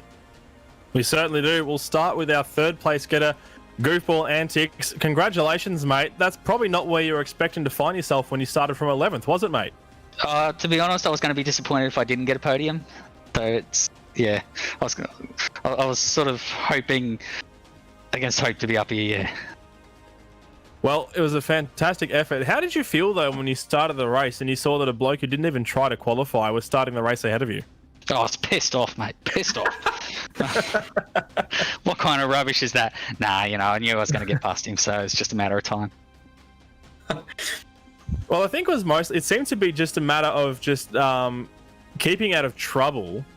And you seem to be all over the handling because a lot of the guys are currently struggling with the track and with the new cars. What did you find the most challenging in your quest to get yourself onto the podium? Most challenging? Oh, just that's a good question. I've made it sound like a job interview, haven't I? Yeah, it has a little bit. No, getting past Sam, I guess. Sam, I mean, that was great fun sitting behind, just like right up his chuff there for a while. And I thought to myself, man, even if I don't get past him, this has been good fun. And I can't remember where I think I did a turn 2, and he went a little deep into turn 1, and I thought, all right, let's hope that I can get up the inside quickly enough, because in some testing during the week, a couple of us sort of realised that overtake into turn 1 is useless, because then you're on the outside for turn 2, so you want to have a bloody good exit if you're going to make anything of it. And I just got the slightly better exit than Sam, and he didn't push the issue. It was some hard, close racing, and I came out on top, so to speak. You certainly did. You came out on top in that battle, and it's put you on P3 on the podium. Well done. Congratulations again, mate. Now we turn to Brenton Foley, who is straight on the pace in the Opalas, and he has finished second, mate. How are you finding the cars? I'm really liking them. As soon as I got into a rhythm, I was able to bang out some good laps, and I had quite a bit of confidence for once. Because we know that you like to drive in a very oversteery style with the back end hanging out all the time. How did you find your tyres towards the end of the race? Other people were complaining about theirs, but mine weren't that bad. I guess I'm used to driving a car with not as much downforce and that uses the rear tyres a bit. So, for my standards, they weren't bad at all. Well, that's pretty promising to hear when it comes to the pit strategy for the next race as well, because it is twice as long for the feature race. Do you have a particular strategy in mind in terms of undercuts and pitting or whatnot, or are you just going to take it as it comes? It's entirely fuel dependent, I think. I think I used a bit more fuel than everyone else. In the last couple of laps, I got a little bit carried away trying to beat Ziras fastest lap. I got close, and then every time I got a track cut. So I was on my limit of those, and then I realised I was using a bit too much fuel, so I had to back it off a little bit. So I think it'll be to the end of the tank and go from there. Well, we can't wait to see what you can do, mate. Second place again. Once again, congratulations to you, mate. Welcome back to the podium. Thanks very much. Lastly, we turn our attention to Ziras, who has carried his fine form from last season of Apex Rear Wing and has won the first race of the season. Congratulations, mate. Thank you. I'm going to ask, how are you finding the cars as well? Because we're seeing some very different styles in terms of lines and whatnot. Are you still experimenting with what works well for this car and around this track, or have you got it pretty much down pat at this point? Yeah, I did notice during warm-up that I've a completely different line to other people. I don't know whether that's helping. Yeah, the car's different from the start of the stint to the end. It's just a whole different car, and there's no adjustment in the car to balance it out. So I've set mine up, I guess, a little more understeering, just to compensate for the tyres at the end, the rears especially. So it'll be, I think, difficult next race to measure that out. How do you reckon you'll go in terms of fuel consumption? Well, I was fuel saving quite a bit that go around, so I think I'll be okay for fuel. Well, if you're able to win the race by a margin of, I think it was about 18 seconds there, you shouldn't have any troubles with the feature race, but we will see how we go. Congratulations, Ziras. Once again, you are leading the championship, 50 points to start off. That's about the best start you can imagine. Thank you. There it is, Madbird. That is your podium sitters for race number 1. And we're just heading into another warm-up session now as we get underway for race number 2. And we have had a withdrawal from the session, I believe. Yeah, it looks like Nether has hopped out, so that's unfortunate. Was hoping he would hang around for the feature race, but obviously not too happy with his performance. I thought he did quite well, considering probably wasn't expecting to be defending a podium position at the start of the first race of the season, but he had the elbows out. He was nice and fair, but obviously a little bit frustrated, perhaps. And quite a bit of high key shade being thrown by Goofball Antics during his interview, I thought. It's just exuding confidence is the man in the black car. He absolutely is, and he's got the pace to back it up, evidently. And the fact that he was able to hold Sam Smith off for most of that tail end of the battle, it really is a testament to his talking. So we'll hope that he can carry that momentum into race number 2. He is, as a result of being third in the first race of the season, third in the championship, if you'd believe it or not, folks. So not going to bother reading too many championship points out to you at the moment, but yeah, that's a pretty good sort of, I guess, a good a yardstick. That's the word I'm looking for, of how the relative pace of the competitors is looking. But yeah, like you said, NetherRealmian is looking very, very quick as well. We've got a couple of blokes who are registered but haven't entered the first race who will start to make an impact when they race, namely D-Smaj and Rhodey. It'll be good to see them getting in the car at some stage and having a spin. But we are warming up for what will be the feature race, and let's talk a little bit about this pit strategy, because fuel consumption isn't really anything I had thought of previously, Madbird. Yeah, no, me neither. And as such, I don't have any numbers. So all I can really go off is what I've been given in terms of tyre wear, which was, as I said, about 20 minutes. The tyres begin to go off fairly dramatically, I was led to believe. So for a 40-minute for a 40-minute feature race, I'm wondering if anyone's going to go for a 2-stop strategy and have some very fresh tyres the entire way throughout, or just the 1 stop and try to eke out the very end of their stints to last. But in terms of fuel, I'm not sure what sort of consumption they're looking at. So that's going to be a bit of a surprise for all of us, I think. I guess it heavily depends on your driving style and how much throttle and coast you like to utilise. But it's also very hard to say, because Ziras said he was fuel saving for the entirety of that race, and he finished 18 seconds ahead of the rest of the field. That's in fairness, that's Ziras, though. I'm not sure how much you can read into that in terms of how it relates to everyone else. Nether has actually hopped back in, as you can see there on your screens, so it must have just had a restart of his game, perhaps. So good to see him back. And Sam Smith doing some patented Sam Smith things, reversing back out onto the track. Probably looking for some brake marker boards to knock over. Do we have to start again? No. I'm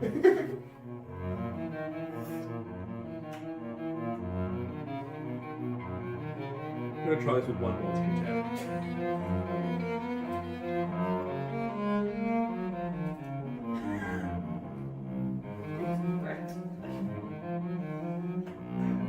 Well, that worked perfectly, didn't it?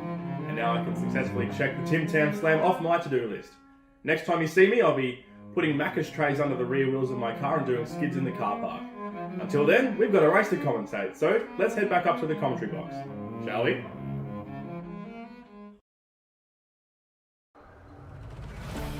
Welcome back, everybody, to Mendig Flugplatz for round 1 of season 10 Apex Rear Wing in Opala Stock Cars. So we are getting ourselves ready for our second race, and seem to be having a little bit of trouble figuring out what 40 minutes is. But I think we may have figured it out. We're back into a quick warm-up session, and then we'll be hopping over into the race. 40-minute feature race, and there will be pit stops. Not mandatory, but you can't get to the end without a pit stop of some description, at least for fuel. And if you're stopping for fuel, might as well whack on some new tyres as well. So we've just got a few minutes to kill here. before all of the action of race 2 begins. I'm back. I forgot how short that segment was, and I've missed the start of the chat. Unfortunately, I left you high and dry, but I have returned. Do we know what the guys with pit stops? Can you take tyres and fuel at the same time? I've no idea. I'm incredibly well prepared for this particular and my producer's just helplessly saying in my ear that he can't help me. So this must be how Crofty feels sometimes. Crofty probably does his research. But rest assured, by next round, I will know this sort of relevant information. I imagine you would be able to take tyres and fuel at the same time. It was the 80s. I doubt that they worried too much about the safety precautions of not changing tyres and fuel at the same time, which is the main reason they don't do it, I think. Partly safety, and I think mostly strategy, especially for GT racing, because otherwise it sort of negates the purpose of different tyre compounds in sports car racing when you're taking buckets and buckets of fuel at the same time, and it gives you free will to just throw on fresh tyres whenever you feel the need. So that would have been such a thing in what this is Brazilian touring car racing from 1986. And yeah, safety would have been a big part of why that was introduced. So if I was to take a guess, I would probably say you can take both at the same time. But I've been proven very wrong before, and we'll see if that happens again. And we are actually lining up for a feature race, which I've completely neglected to realise. So here we go, folks. We are indeed. It's sort of last few minutes have sort of blended together, but we are here and we are off on our formation lap. So Ziras on pole position after a dominant win in race 1. Can he repeat that again and just continue doing Ziras things? Brenton Foley with a very, very strong first race of the season, getting his first podium since the last race of last season when he won. Behind him, Goofball Antics, who was very, very confident in his ability to get up into the podium from the back of the field last race. He's going to be all over the back of Brenton Foley at the start. Will he be confident with overtaking Brenton Foley?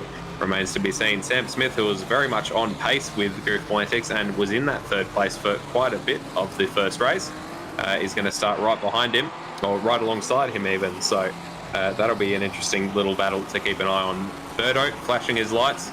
Number 13, unlucky for some, including himself in the first race, but hopefully in this second race he can pull himself together a little bit and have a bit of a cleaner outing. Resist in the first of the USSR Adidas Opalas, starting from 6th place, with Roadhog behind him in the VFEV Roadhog 29389 Opala. That is not the actual complete name. I just got my wires crossed and started speaking about the driver instead of the car. Behind him, iRambo in the Farken Racing, a Italian Opala. Behind him, Josh Bagsy in a absolutely disgusting looking vehicle.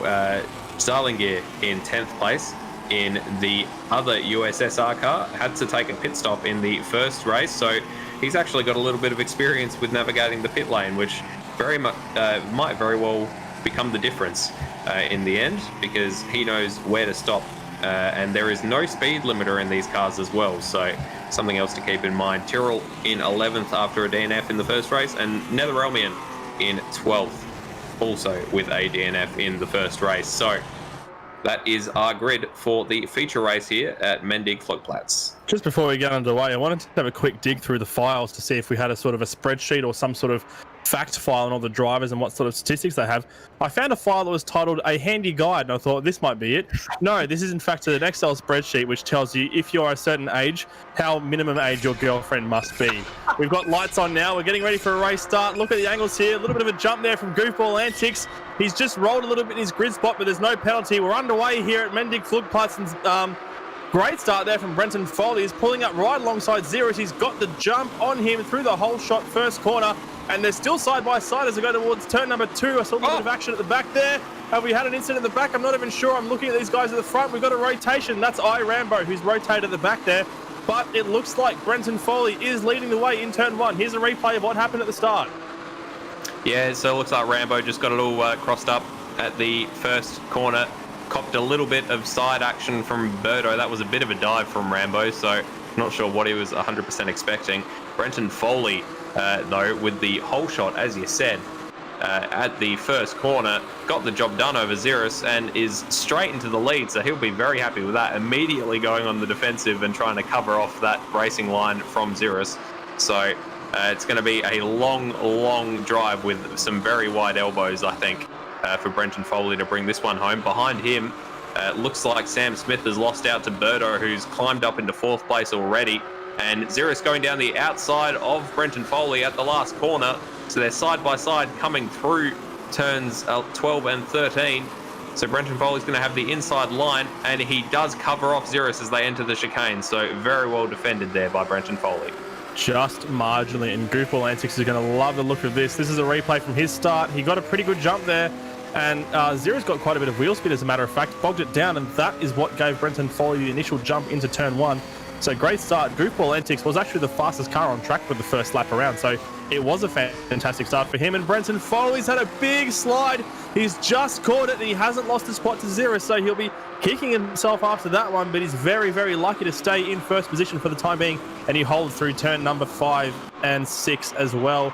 And Goofball Antics is just eyeing them off in the background there, with Birdo not too far behind them, and Sam Smith looking to make up for what he unfortunately lost out on in the first race, that being a podium spot, but he's got a bit of work to do before he can get there. He does indeed. Brenton Foley is here to race, ladies and gentlemen, it appears, and he is doing quite well to defend from Ziras so far here on lap 2. You've got a onboard shot here from Sam Smith hunting down Birdo, who managed that position on him in the first couple of laps, in the first couple of corners rather.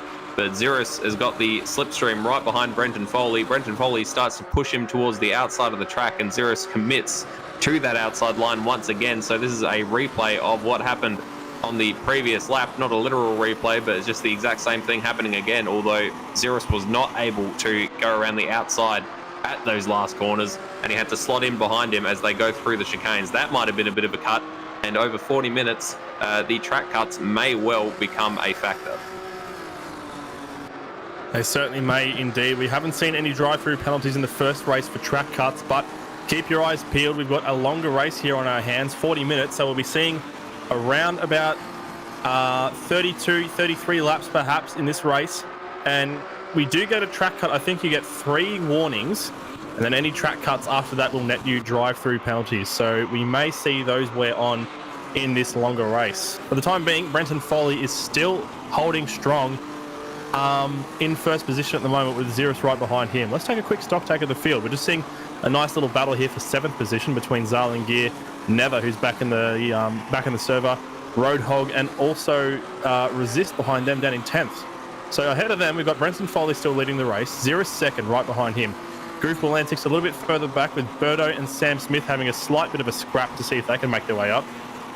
Josh Baggs is all on his lonesome in P6, and behind is this great battle for 7th. We've got Zarlingear leading, Netherelmian leading, Roadhog leading, Resist in 10th. Behind them, iRambo has made his way up to 11th, and Tyrrell is in the fence once again. I wonder what happened to Resist, because he's down 4 positions from his start. Maybe got a bit tied up with Rambo's first corner shenanigans, because I'm surprised to see him as far down as he is.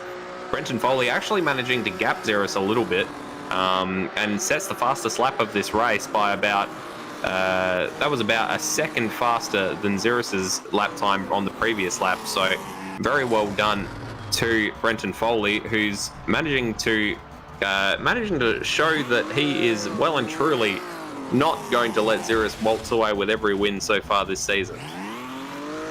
Tyrrell will not be wanting to watch the broadcast that we just put up. He just had a very innocuous spin through turn 6, and in an effort to turn himself the right way around, he just speared straight into the fence on the other side of the track, and he's left his bonnet there as evidence. So that's a big shame for him, and he's floating down in 12th position at the moment. And we've just still got eyes on this battle for the lead at the moment. Ziras just floating back.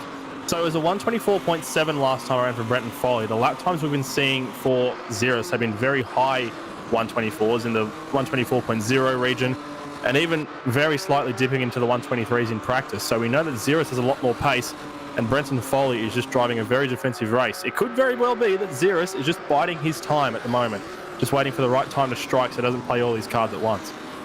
Brendan Foley isn't immune to I was going to say immune. Brendan Foley isn't immune to making the good old mistake as well. So Ziras might just be trying to put the pressure on. And we've got double yellow flags. Have we got a safety car? I've got the yellow flags flashing on my screen. So we have got a safety car.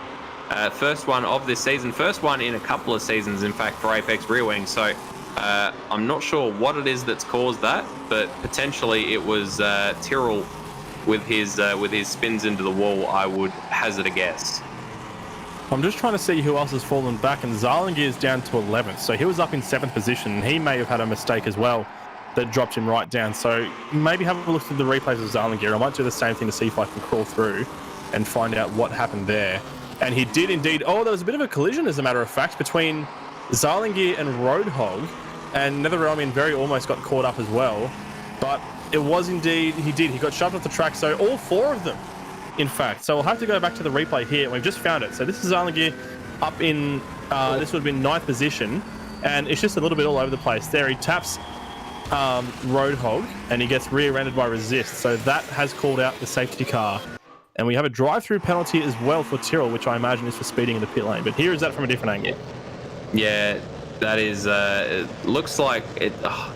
It's difficult because Nether left the door open, it left the door off its hinges, and Roadhog just happened to be, he slowed up a little bit, got a bit of a slide on, so Zarlingi wasn't expecting him to be exactly there, and just a little bit messy from everyone involved, unfortunately.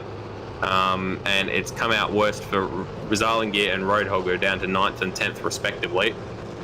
But the upshot is we've got a safety car, which is bunching the field right back up again. And Ziras is going to be all over the back of Brenton Foley on this restart, and Goofball Antics right behind Ziras as well. So the safety car lights are still on. So it looks as if we're going to have at least one more lap behind the safety car, because I would expect that the lights would have gone off by now as they come through the chicane. Yep, and it is continuing on. So at least one more lap under safety car. And that's going to be more than enough time for the entire field to get bunched up. We've got, currently in last place, we've got Tyrrell, who is actually a couple of laps down, but he is going to catch the back of the pack.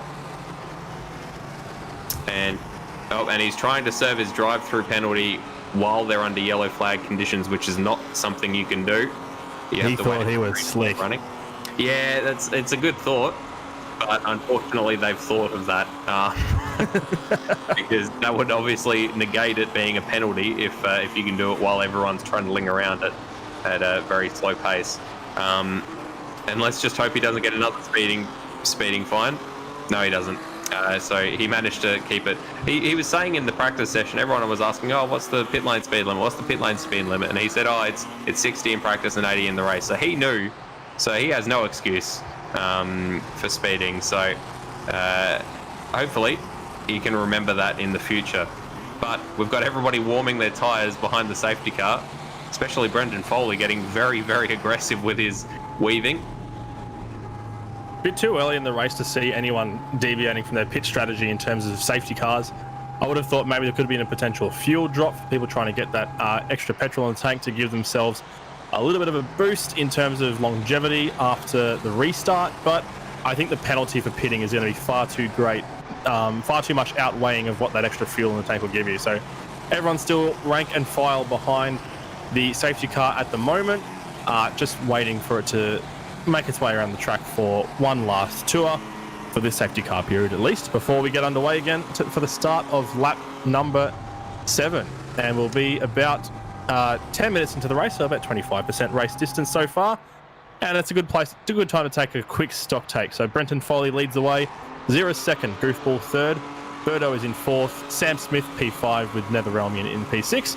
Resist, Roadhog, Zarlingi, who were caught up in that incident that caused the safety car, are 7th, 8th, 9th respectively.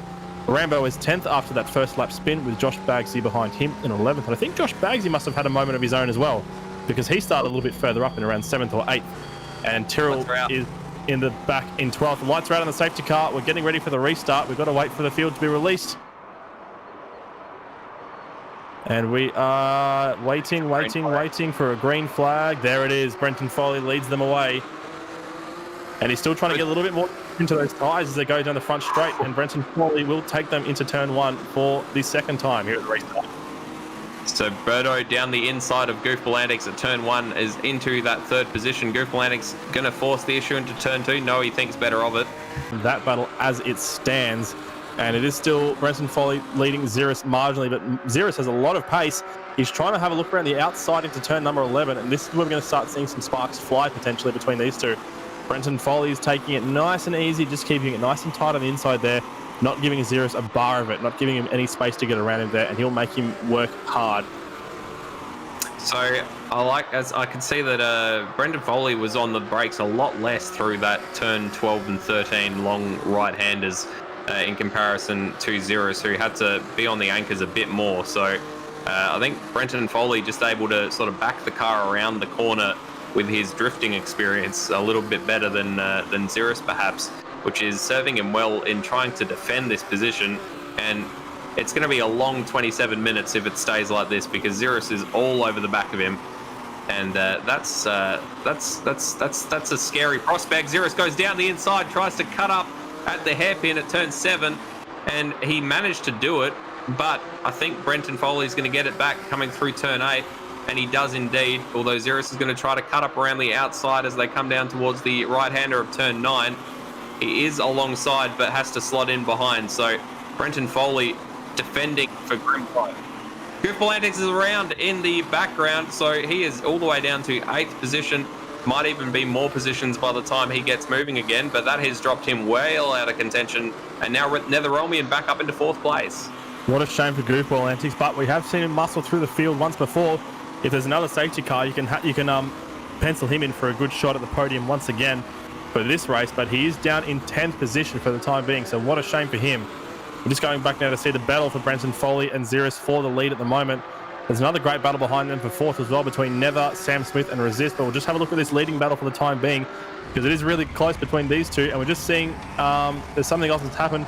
Oh, we've had another incident here. Goofball Antics has gone off again. Zarlingir's had a massive incident. He's missing his bonnet and one of his wheels, so that'll be a DNF for him surely. Let's have a look at what's happened here.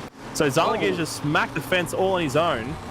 And I'm not sure how Goofball got caught up in that, as a matter of fact. We'd have to have a look at another angle that includes him in it, because he sort of went off in sympathy, didn't he? Yeah, it looked like Zarlingir didn't, like, it looked like it might have been even like a geometry glitch or something, where he's just slammed into a jagged piece of track that was sticking out from the wall. He hasn't pitted for some reason. He's got, well, you can't fix that. They can't put another wheel on, so there he goes. He is now DNF'd, as has Goofball Antics. So what a shame. What's happened to Goofball where he's decided that he needed to DNF from the race? He may have had a technical issue with his software or his hardware on his end. That's very true.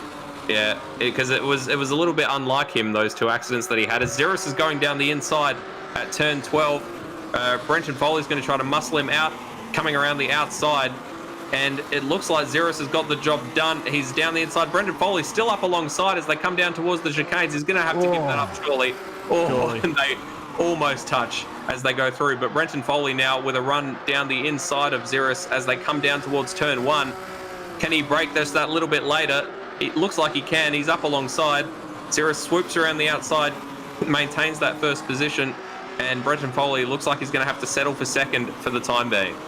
Yeah, I think Brenton Foley outbroke him by just a fraction of a second on the run into turn 1. But Ziras on the outside had so much more of a radius of the corner to play with there. He was able to carry a lot more speed through, and he's been able to hold on to first position as a result. And look who is sneaking behind these guys in P3 at the moment. Birdo is back in the fight. He's all over the rear bumper of Brenton Foley at the moment, and this is a 3-way battle for the lead. Absolutely. Brenton Foley has sort of held Ziras up a little bit. Not that Brenton Foley was driving particularly slowly, but just wasn't letting Ziras get into a groove out ahead with nothing to worry about. So it has brought Brett Birdo well back into this podium contention, and Ziras a little bit messy there coming through turn 11, and it doesn't seem to have cost him anything. We've got a onboard here of Goofball Antics. So Goof actually blew his engine, so he must have done a far too big of a downshift at some stage and exploded his engine, and that is why he is DNF from this race. So not a good, after all of his bluster and confidence, it's all come back to bite him by the looks of it. Yeah, I can't really hear the audio there, but I'm guessing his money shifted there if he's using a manual gearbox for his setup. And we've just seen Birdo post the fastest lap of the race in third with a 1:24.7, and he's up the inside of Brenton Foley into turn one. These two are side by side at the moment for second place. Foley's just holding on, and this was going to allow Ziras to pull ahead as he always does in the lead of the race. Brenton Foley won't want to be doing too much more of this battling if he wants to stay on the back of Brent Ziras anytime soon. Yeah, that's what I was just thinking. These two are going to be taking time off each other, hand over fist, while Ziras is going to be loping off into the distance. Here again, we've got some footage of Google antics of when he blew his engine. So, still good here as he gets overtaken by Bagsy over the inside. And there it goes. So he shifted downwards, so it might have been an accidental shift down in a spot where usually you wouldn't be shifting down, and his engine just said no thanks and is now kaput. So that is Arlingear and Google Antics out of this race. We are back down to 10, which is how many we had in the first race by the end. So hopefully not too attritional. I hope we don't lose too many more. Yeah, we don't want to see too many more guys DNFing. We've got 10 runners on track at the moment, with Tyrrell being a lap down. So 9 blokes on the lead lap as we stand, as we head into lap number 12, with Ziras leading the way across the line, with Brenton Foley second and Birdo in third at the moment. Nether's actually streaking away in fourth position as well. He's got a gap of almost 2 seconds on Resist, who's back down in fifth and trying to hold off Sam Smith. So Nether's doing quite well this time around. He'll be looking to keep it out of the fence this time, as everyone is, of course. But if one of the guys at the front makes a mistake, then that could have Nether in line for a podium position. Up 8 positions from his start. That's because of course he did DNF in the first race. That's pretty bloody impressive from Nether. So very well done. He's managing to keep some decent pace there as well, with Resistance Sam Smith slowly reeling him in from behind. But looks like Birdo has fallen off the back of Brenton Foley just a bit, about 1.5 seconds now, the gap both in front and behind of Brenton Foley. So maybe that will give him the opportunity to sort of set about chasing down Ziras once again. But I fear that maybe that has given Ziras all the break he needs to sort of get his head down and get into a bit of a Ziras zone and begin to punch out some fastest laps. This is around the point that we're going to start seeing fuel levels dropping off and tyres starting to fall off a little bit as well. We're at lap 12, going on lap 13. This is around about 3/4 race distance in the sprint race that we had earlier. So fuel and tyres are going to start to become a factor here as Ziras posts the 1:24.638. Certainly not a factor for him. It's the fastest lap of the race. He's still got plenty of pace behind that engine, that 4.1 litre inline 6 engine that he's got under the bonnet, as do all these other cars here, of course. This being a spec racing championship. And pit strategy is going to start becoming important. I feel like Birdo is just backing off a little bit now, just to conserve and drag his stint out a little bit. He might not be super confident that he can make it all the way on a 2-stopper, and he may be trying for the 1 here. We'll keep that strategy in mind. We haven't really seen anyone pitting early enough for a 2-stopper though, so I think the 1 may be the order of the day.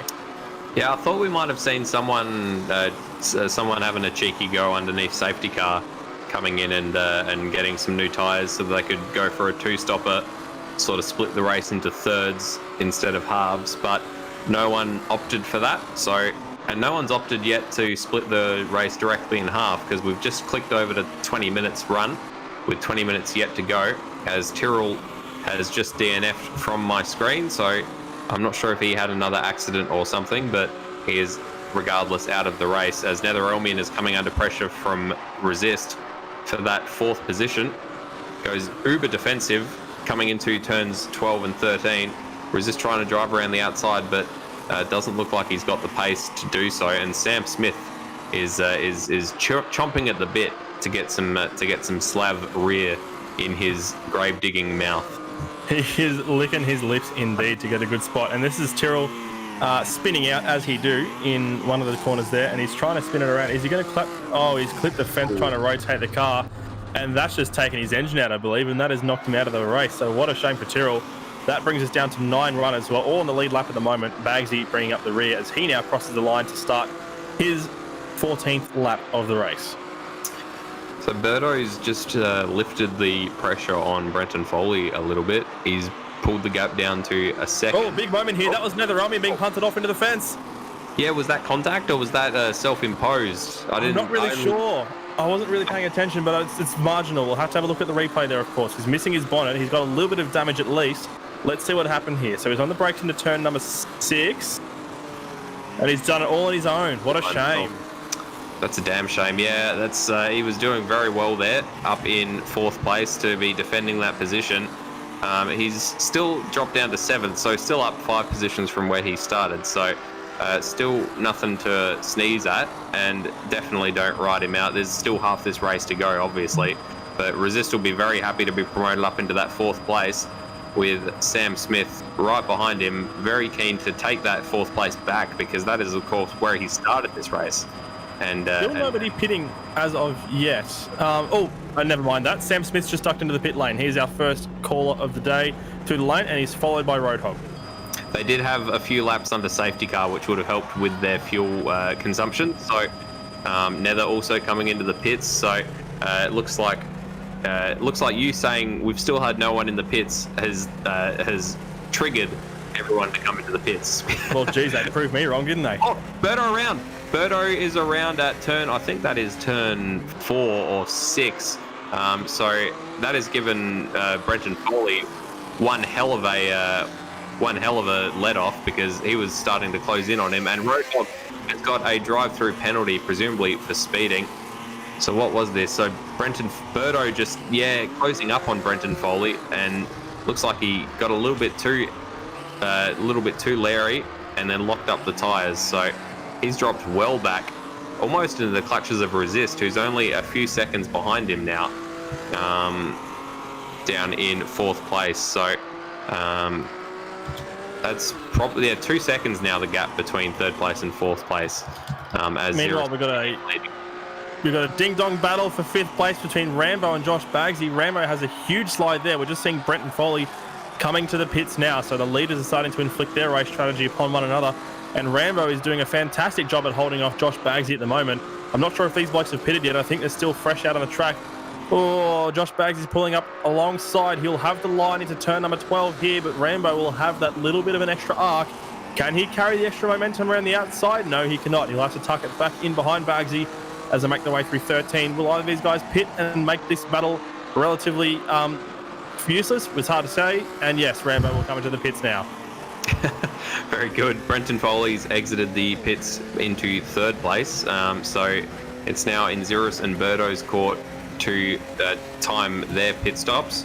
Resist also in the pits, as well as Rambo and Roadhog serving his drive-through penalty. So Ziras historically has not handled pit strategy very well. So this might very well be his issue, his Achilles heel, if you were. And might very well lead to Brenton Foley gaining some time back on him in the pit stops, but looks like he's got it all under control at the moment. Very smooth as he peels into the pits, and they are nice looking cars, aren't they? The Stairs pre-race said that they've sort of got that Coke bottle curvy shape, but along with sort of the 80s boxiness, it's just a pleasing combination. I always thought the proportions of the cars were a little bit off, given that there's very little front overhang compared to about a metre on the back end, which I imagine they've just taken the hatchback and gone, yeah, throw a boot on it so I can fit 5 suitcases in there as well. And I don't know if you noticed it on this in-lap there, Ziras is very, very close to clipping the tyres through turn number 11 there. So he's driving this thing on the ragged edge, and he's down to 3rd at the moment as a result of the pits.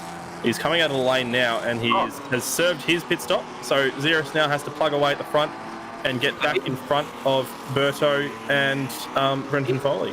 Brenton Foley, who's served his pit stop already. So Ziras has come out 6.5 seconds behind Brenton Foley after the pit stop. So maybe, I'm not sure what's happened, if Brenton Foley has under-fueled or under-tired. Or Ziras is overfueled or overtired, but regardless, that's position. Birdo is still yet to pit, but once he does, Brenton Foley is in provisional lead, with Ziras about 9 seconds actually behind him now. So I'm wondering who's done the wrong thing, because that seems like a large amount of time. Oh, Birdo's already in the lead. Oh no, Birdo at the last corner once again. By the looks of it, nearly hit those tyres, and he's got to be kicking himself in that cockpit.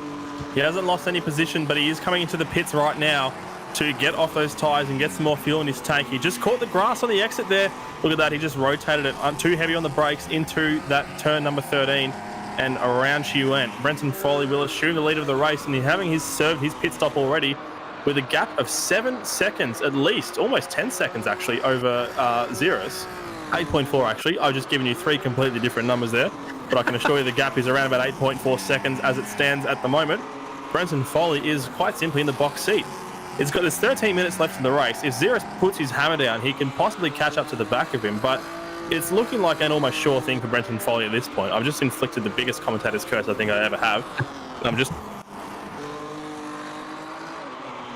So we can't really compare we can't compare the lap times because Foley got a track cut on his in-lap, so we can't really see what the sort of difference was in terms of their pit stops, unfortunately. So we just have to go on the fact that Brenton Foley fueled a lot less than Ziras did, but we'll see what happens in terms of pit strategy. You were saying earlier that Ziras' strategy has always been his downfall in terms of his race pace. Let's see what he can do from here.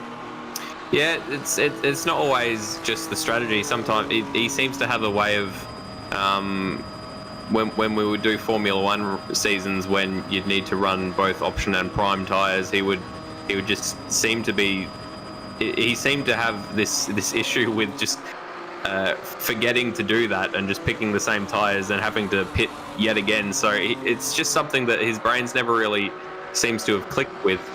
And so it's paying off at the moment for Brenton Foley, unless Brenton Foley has underfueled, or maybe he didn't change front tyres. I'm not sure if that's an option in these cars. They do left and right tyres apparently. I'm being told you can change left or right tyres, so it's very possible that Brenton Foley's only changed. I'd say you want to change your left tyres around here, being a clockwise track, and there's a few very hard right-hand turns rather, which would load those left tyres up. But Birdo is back up into 3rd place, just ahead of Josh Bagsy. So Bagsy actually doing quite well. He's up with a shot for a podium position at the moment. Yeah, he's having a great run, but I'm not sure if he's actually pitted yet, Josh Bagsy. So he's still got a pit stop to take, and that'll pop him down the order a little bit. Netherrealming just running off the track there as well as I'm cycling through camera angles, but he's still on the surface at the moment. But yeah, so Ziras posted the fastest lap that time around, 124.2. That's 2 seconds quicker than what Brenton Foley was able to manage. That gap is already down to 5.5 seconds between the two guys at the front, which is ludicrous. He's going to catch you with no problem at all by the end of this race for sure. And we're going to be shaping up to see a really, really good battle for the lead here. Yeah, I'm reckoning Brenton Foley's only changed one side of his tyres, because his previous lap, well, let's see what this one is. Foley didn't change tyres at all. Wow. So he only put fuel in, which would explain why he gained so much time, but it would also explain why his previous lap was a 125.888, whereas Ziras' previous lap was a 124.5. So that is over a second that Ziras is gaining each lap at a minimum, and that's only going to get worse as Brenton Foley's tyres can continue going off. So I wonder if that was a desperate strategy call from Brenton Foley, trying to gain some time, or if it was he did say that his tyres were pretty good in race 1, or if he just forgot to click the option in the pit menu. That gap though to Ziras is now down to 5.3 seconds from it was about 9 seconds following the pit stops. Well, you were talking earlier about how it's pretty hard to make these tyres last any longer than 20 minutes, and it's now been 20 or 31 minutes. I was apparently fed incorrect information. Well, Ziras only changed the tyres on the right-hand side of his car, so Ziras, in fact, has left those left-hand side tyres on, which is curious, because most of the other way around. You'd think so, because you loaded up on the left-hand side of the car a hell of a lot more, and the gap has already come down to less than 4 seconds between these two. So Brenton Foley may be kicking himself for the fact that he didn't come into tyres, and he may have to make a second stop just for some fresh rubber if he wants to make it to the end of this race with at least some semblance of points. Yeah, last time around, if let's assume that the Ziras position is academic. Last time around, Birdo did Birdo's lap times are about the same as Brenton Foley's actually, so perhaps Birdo's done the same thing and just not changed tyres at all. Birdo last time around was a 127.1, whereas Brenton Foley was a 126.7, so actually a little bit slower than Brenton Foley. So Brenton Foley, even if he gets passed by Ziras, he might be able to nurse these home for the remaining, 7 minutes and maintain that second position.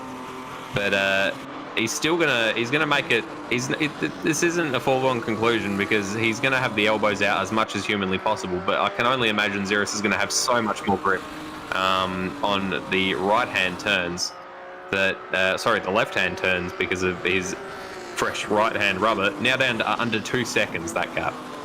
Well, as a wise man once said in the fine artwork that is dodgeball, it's a bold strategy. Let's see if it pays off. The gap is already down to a second between Brent and Foley. He's got no grip. He's sliding through every corner. He just doesn't have the mechanical grip to be able to keep that pace up. And it's less than a second now. Is Ziras going to pace the fastest lap of the race once again? He certainly is. It's a 124.154, and Brenton Foley kicks the back end out a big way. And the gap between these two is basically academic now. Ziras is all over him like a cheap suit.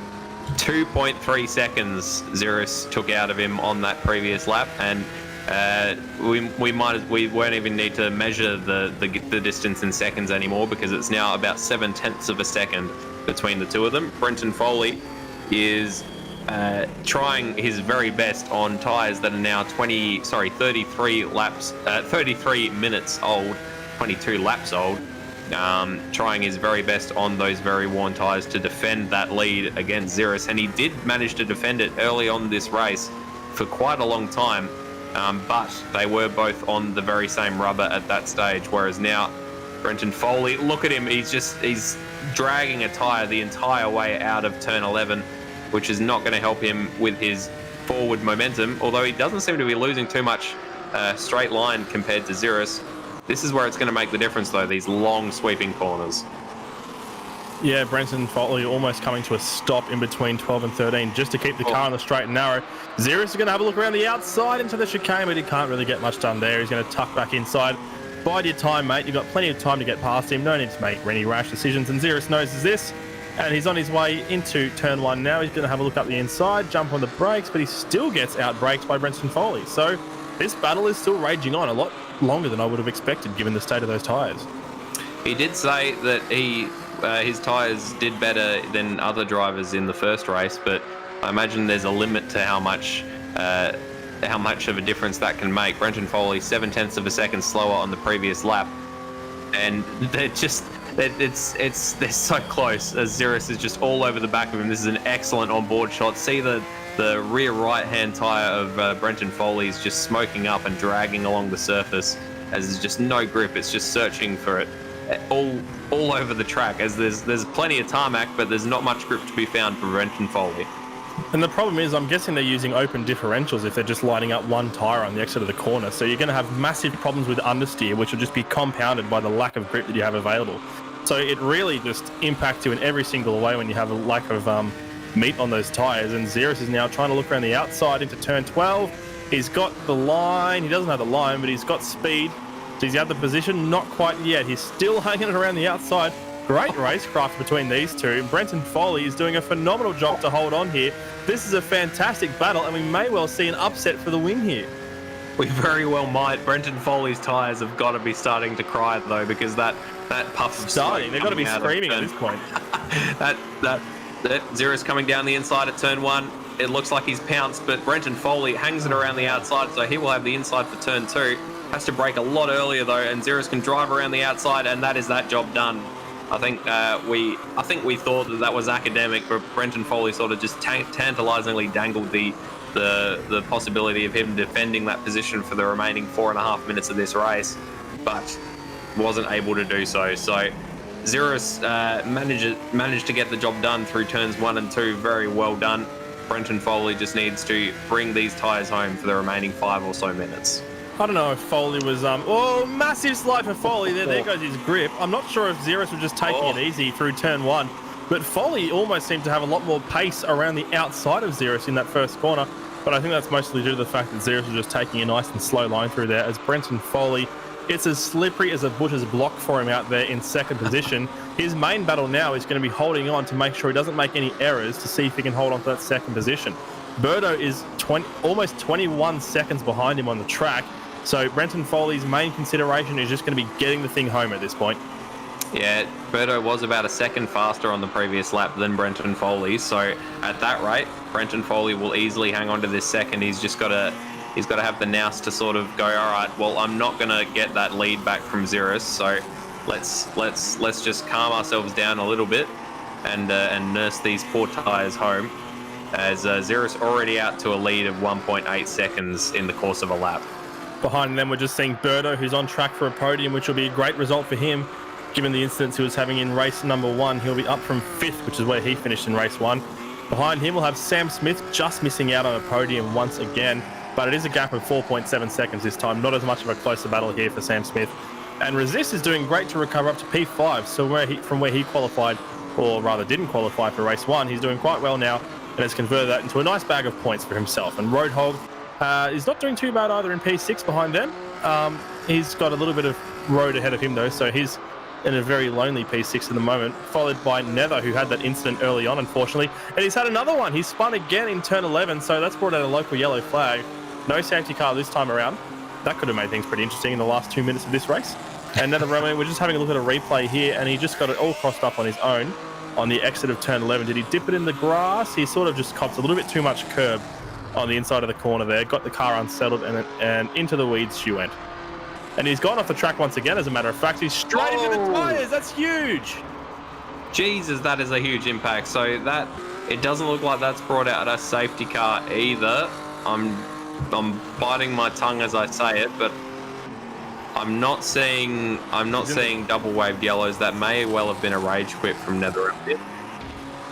He's in the box now. He's definitely quit the race now. That's a DNF for Nether Elmian, unfortunately, which is such a shame because he had such great pace, and he just has to get on top of making sure he can consistently carry that throughout the whole race distance, because we know he's quick. He just has to be good with his racecraft and being able to keep it on the road.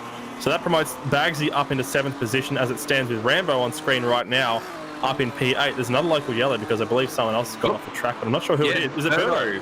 Birdo has spun out, which has promoted Sam Smith up into the podium positions with just 1 minute and 10 seconds left to run in this race, plus a lap.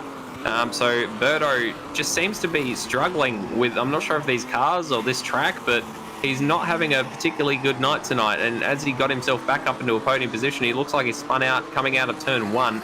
And that has let Sam Smith, who's been sort of knocking on the door of a podium position all night, actually back into the podium positions. It's pretty close between those two now. It's only 2.3 seconds now between Sam Smith and Birdo, as they just go past the spun car of Josh Bagsy, who's sitting on the side of the road waiting for the field to fly him by. And that puts Bagsy down into the last running position in the field at the moment. That's promoted Rambo up into P number 7, and there is 2 laps now to go. The timer is going to tick down during this lap that Ziras has just started, so we will finish on lap number 28. Yep, so Ziras now on lap 27, and Brenton Foley as well. So Brenton Foley managing to nurse those tyres. He's now 5.5 seconds behind Ziras, as we see a replay of Bagsy. He's basically spun it into the exact same position, but just 10 metres further back down the track. So, but then he managed to recover back to the track. So Brenton Foley parking with style. Yes, it's a J turn into a parallel park. Indeed. That's something that whenever I see it, I'm always like, that'd be cool to try, but then I don't really want to pay, thousands of dollars in insurance excess. So I probably won't try it. Yeah, I value my insurance premiums too much to be able to try something like that. So we're just having a look now at Brenton Foley through the view of that woman's head on the marshalling post, which I've been seeing a lot of this race.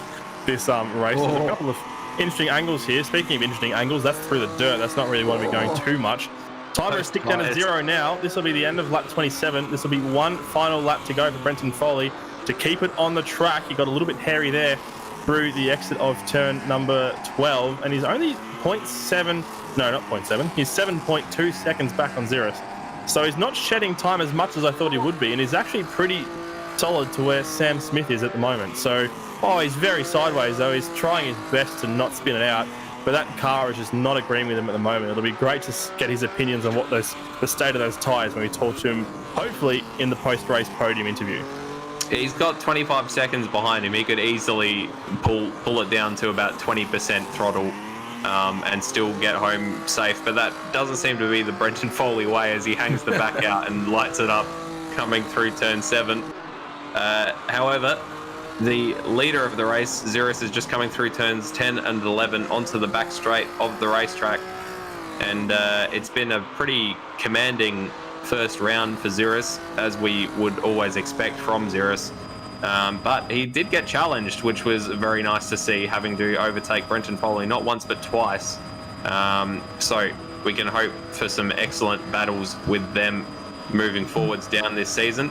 There's just 3 little twitches of the steering wheel to go until Ziras takes out the win for the maximum amount of points here in round 1 at Mendig Flugplatz. Brenton Foley did have a big off there at the last corner of the last lap, but he's left it just late enough that he's got well and truly enough time in hand behind him as he comes home to take out his second place of the night, and probably the best round he's had in Apex Rear Wing for quite some time in terms of results. So Sam Smith is going to come home in that 3rd podium position, so very well done to him. And Birdo, unfortunately, with that late spin at turn 1, is going to have to settle for 4th. Resist crosses the line in P5, which is a great result for him. A couple more spots there from where he qualified, of course, and Roadhog will be coming around the final couple of corners now for 6th place.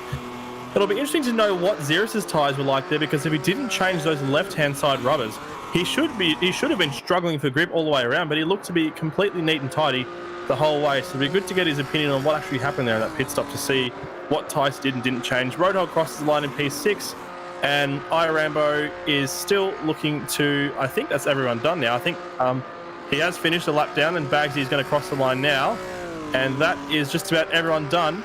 And Rambo crosses the line 7th, Josh Bagsy 8th and into the fence in a big way, which leaves Netherelmian, Tyrrell, Zarlingier and Goofball Antics as our did not finishes for the race. I reckon Netherelmian will still get points because he did only DNF with about a minute and a half, maybe 2 minutes left to run, so he should get classified for 9th, which isn't really indicative of his pace because he was battling up there for 4th quite well early on in both races, in fact. So, but we have been joined in the commentary box by 3rd place man Sam Smith, and Sam, you were sort of there or thereabouts all night, and you seem to people kept stealing that 3rd position away from you. It was Goofball Antics in the first race, and it was Berto in the second race, but then Berto was kind enough to give it back to you. Right at the end there. I really don't know what is wrong. I really like that track. I like the cars, but I'm just slow. Like, the top 5, 6, Nether was quicker than me. Everyone was quicker than me. I was just I didn't crash that race, or I didn't spin that race. They really just stayed together. Consistency then. Yeah. How did you find the tyre wear in both races? It seemed like they were maybe starting to fall off at the very end of the first race, and then the second race everyone sort of rushed in after about 15 laps. So is that sort of the limit? They actually would have lasted the whole race. I only changed the rears, but everyone else is talking about they probably shouldn't have changed at all. So okay. I don't think you actually need to change them. At the end, it was getting pretty slippery, but it's not worth sitting in the pits for the time to change all your tyres. Fair enough. Well, very well done on your 3rd place finish. And do you like these cars in general? Like, can we look forward to speaking to you more in the future, or do you think that you're going to be sort of around that 4th or 5th place, like you said just before? I don't know. Well, the last race, the practice race, I was similar sort of pace, like 4th, 5th, 6th. So I don't know. I really like the cars, but everyone else is quicker. I don't know. I can't explain it. Maybe a little bit more time in the practice then. Yeah, maybe. Yeah. For Mr. I'll work out how to get out of the pits this time in the next race, I guess. Yeah, exactly, and maybe see someone about that early onset dementia. Very well done. On to our second place man for the second time tonight, Brenton Foley. Very well done, my friend, and looked like you took a little bit of a gamble in the pit stops. Didn't change any tyres, but maybe didn't work out too well for you. Oh, I had to try something. I knew once he passed me in the first stint, he has, I think at this track, consistently a couple of tenths on me each lap, so he started skipping away, and I knew that if I just did the stock standard strategy, I'd be locking myself into second place. So as soon as we got the safety car out, I kind of decided myself that I had to do something different, and took a gamble with the rear tyres. They're pretty slidey. They weren't horrible. I had a couple of moments here and there, but I was happy I gave it a go. Yeah, fair enough. Well, yeah, you did quite well to defend, considering. Was the fuel beginning to get sort of marginal, or did you, with the safety car, did that sort of negate that as being an issue early on? The safety car negated it completely. I didn't even fill up the whole tank when I came in, and I still had a couple of laps too many. And we saw that you had a scruffy last couple of laps. You perhaps probably could have eased off a little bit. You had a fair gap behind you, but you still seem to be pushing it every single lap. Would you maybe need to be a little bit more careful in future? Once Ziras passed me, I kind of had a little bit of fun with the tyres. But I probably could have kept it a bit straighter and maintained the gap a little bit better, but I knew I wasn't going to catch him, so I kind of had a few exciting exits out of a few corners. We noticed. Well, very well done. It was very good to see you on the podium in round 1 instead of round 8, 9, 10 this season, so look forward to seeing you up here with us a few more times this season. Yeah, fingers crossed. I was thinking the same thing. Thanks very much. And on to Ziras, who took out both wins tonight. So very well done to yourself. And you probably enjoyed having someone to battle with for most of this race. You didn't have it all your own way. Yeah, that was friggin' awesome. So thanks Foley for being as quick as you are and as fun to drive against as you are. And so, a bit of a contra strategy. The information we got was that you changed one side of your tyres, or possibly your fronts or just your rears. I only changed my rear tyres. Okay. Both the fronts hold up pretty well, although that track the left took a beating by the end. But they felt pretty fresh the whole race. It was just the rears. Very late in the stint, they fall away and you lose oodles of time. So it's about that sort of 15, 16 laps that the tyres are fine for, and then they start to fall off the cliff? Yeah, about 15 minutes seems to be the number. So that's why I went deep into the race as far as I could on the old tyres, so that I could get as much time out of the fresh ones and hopefully catch Foley.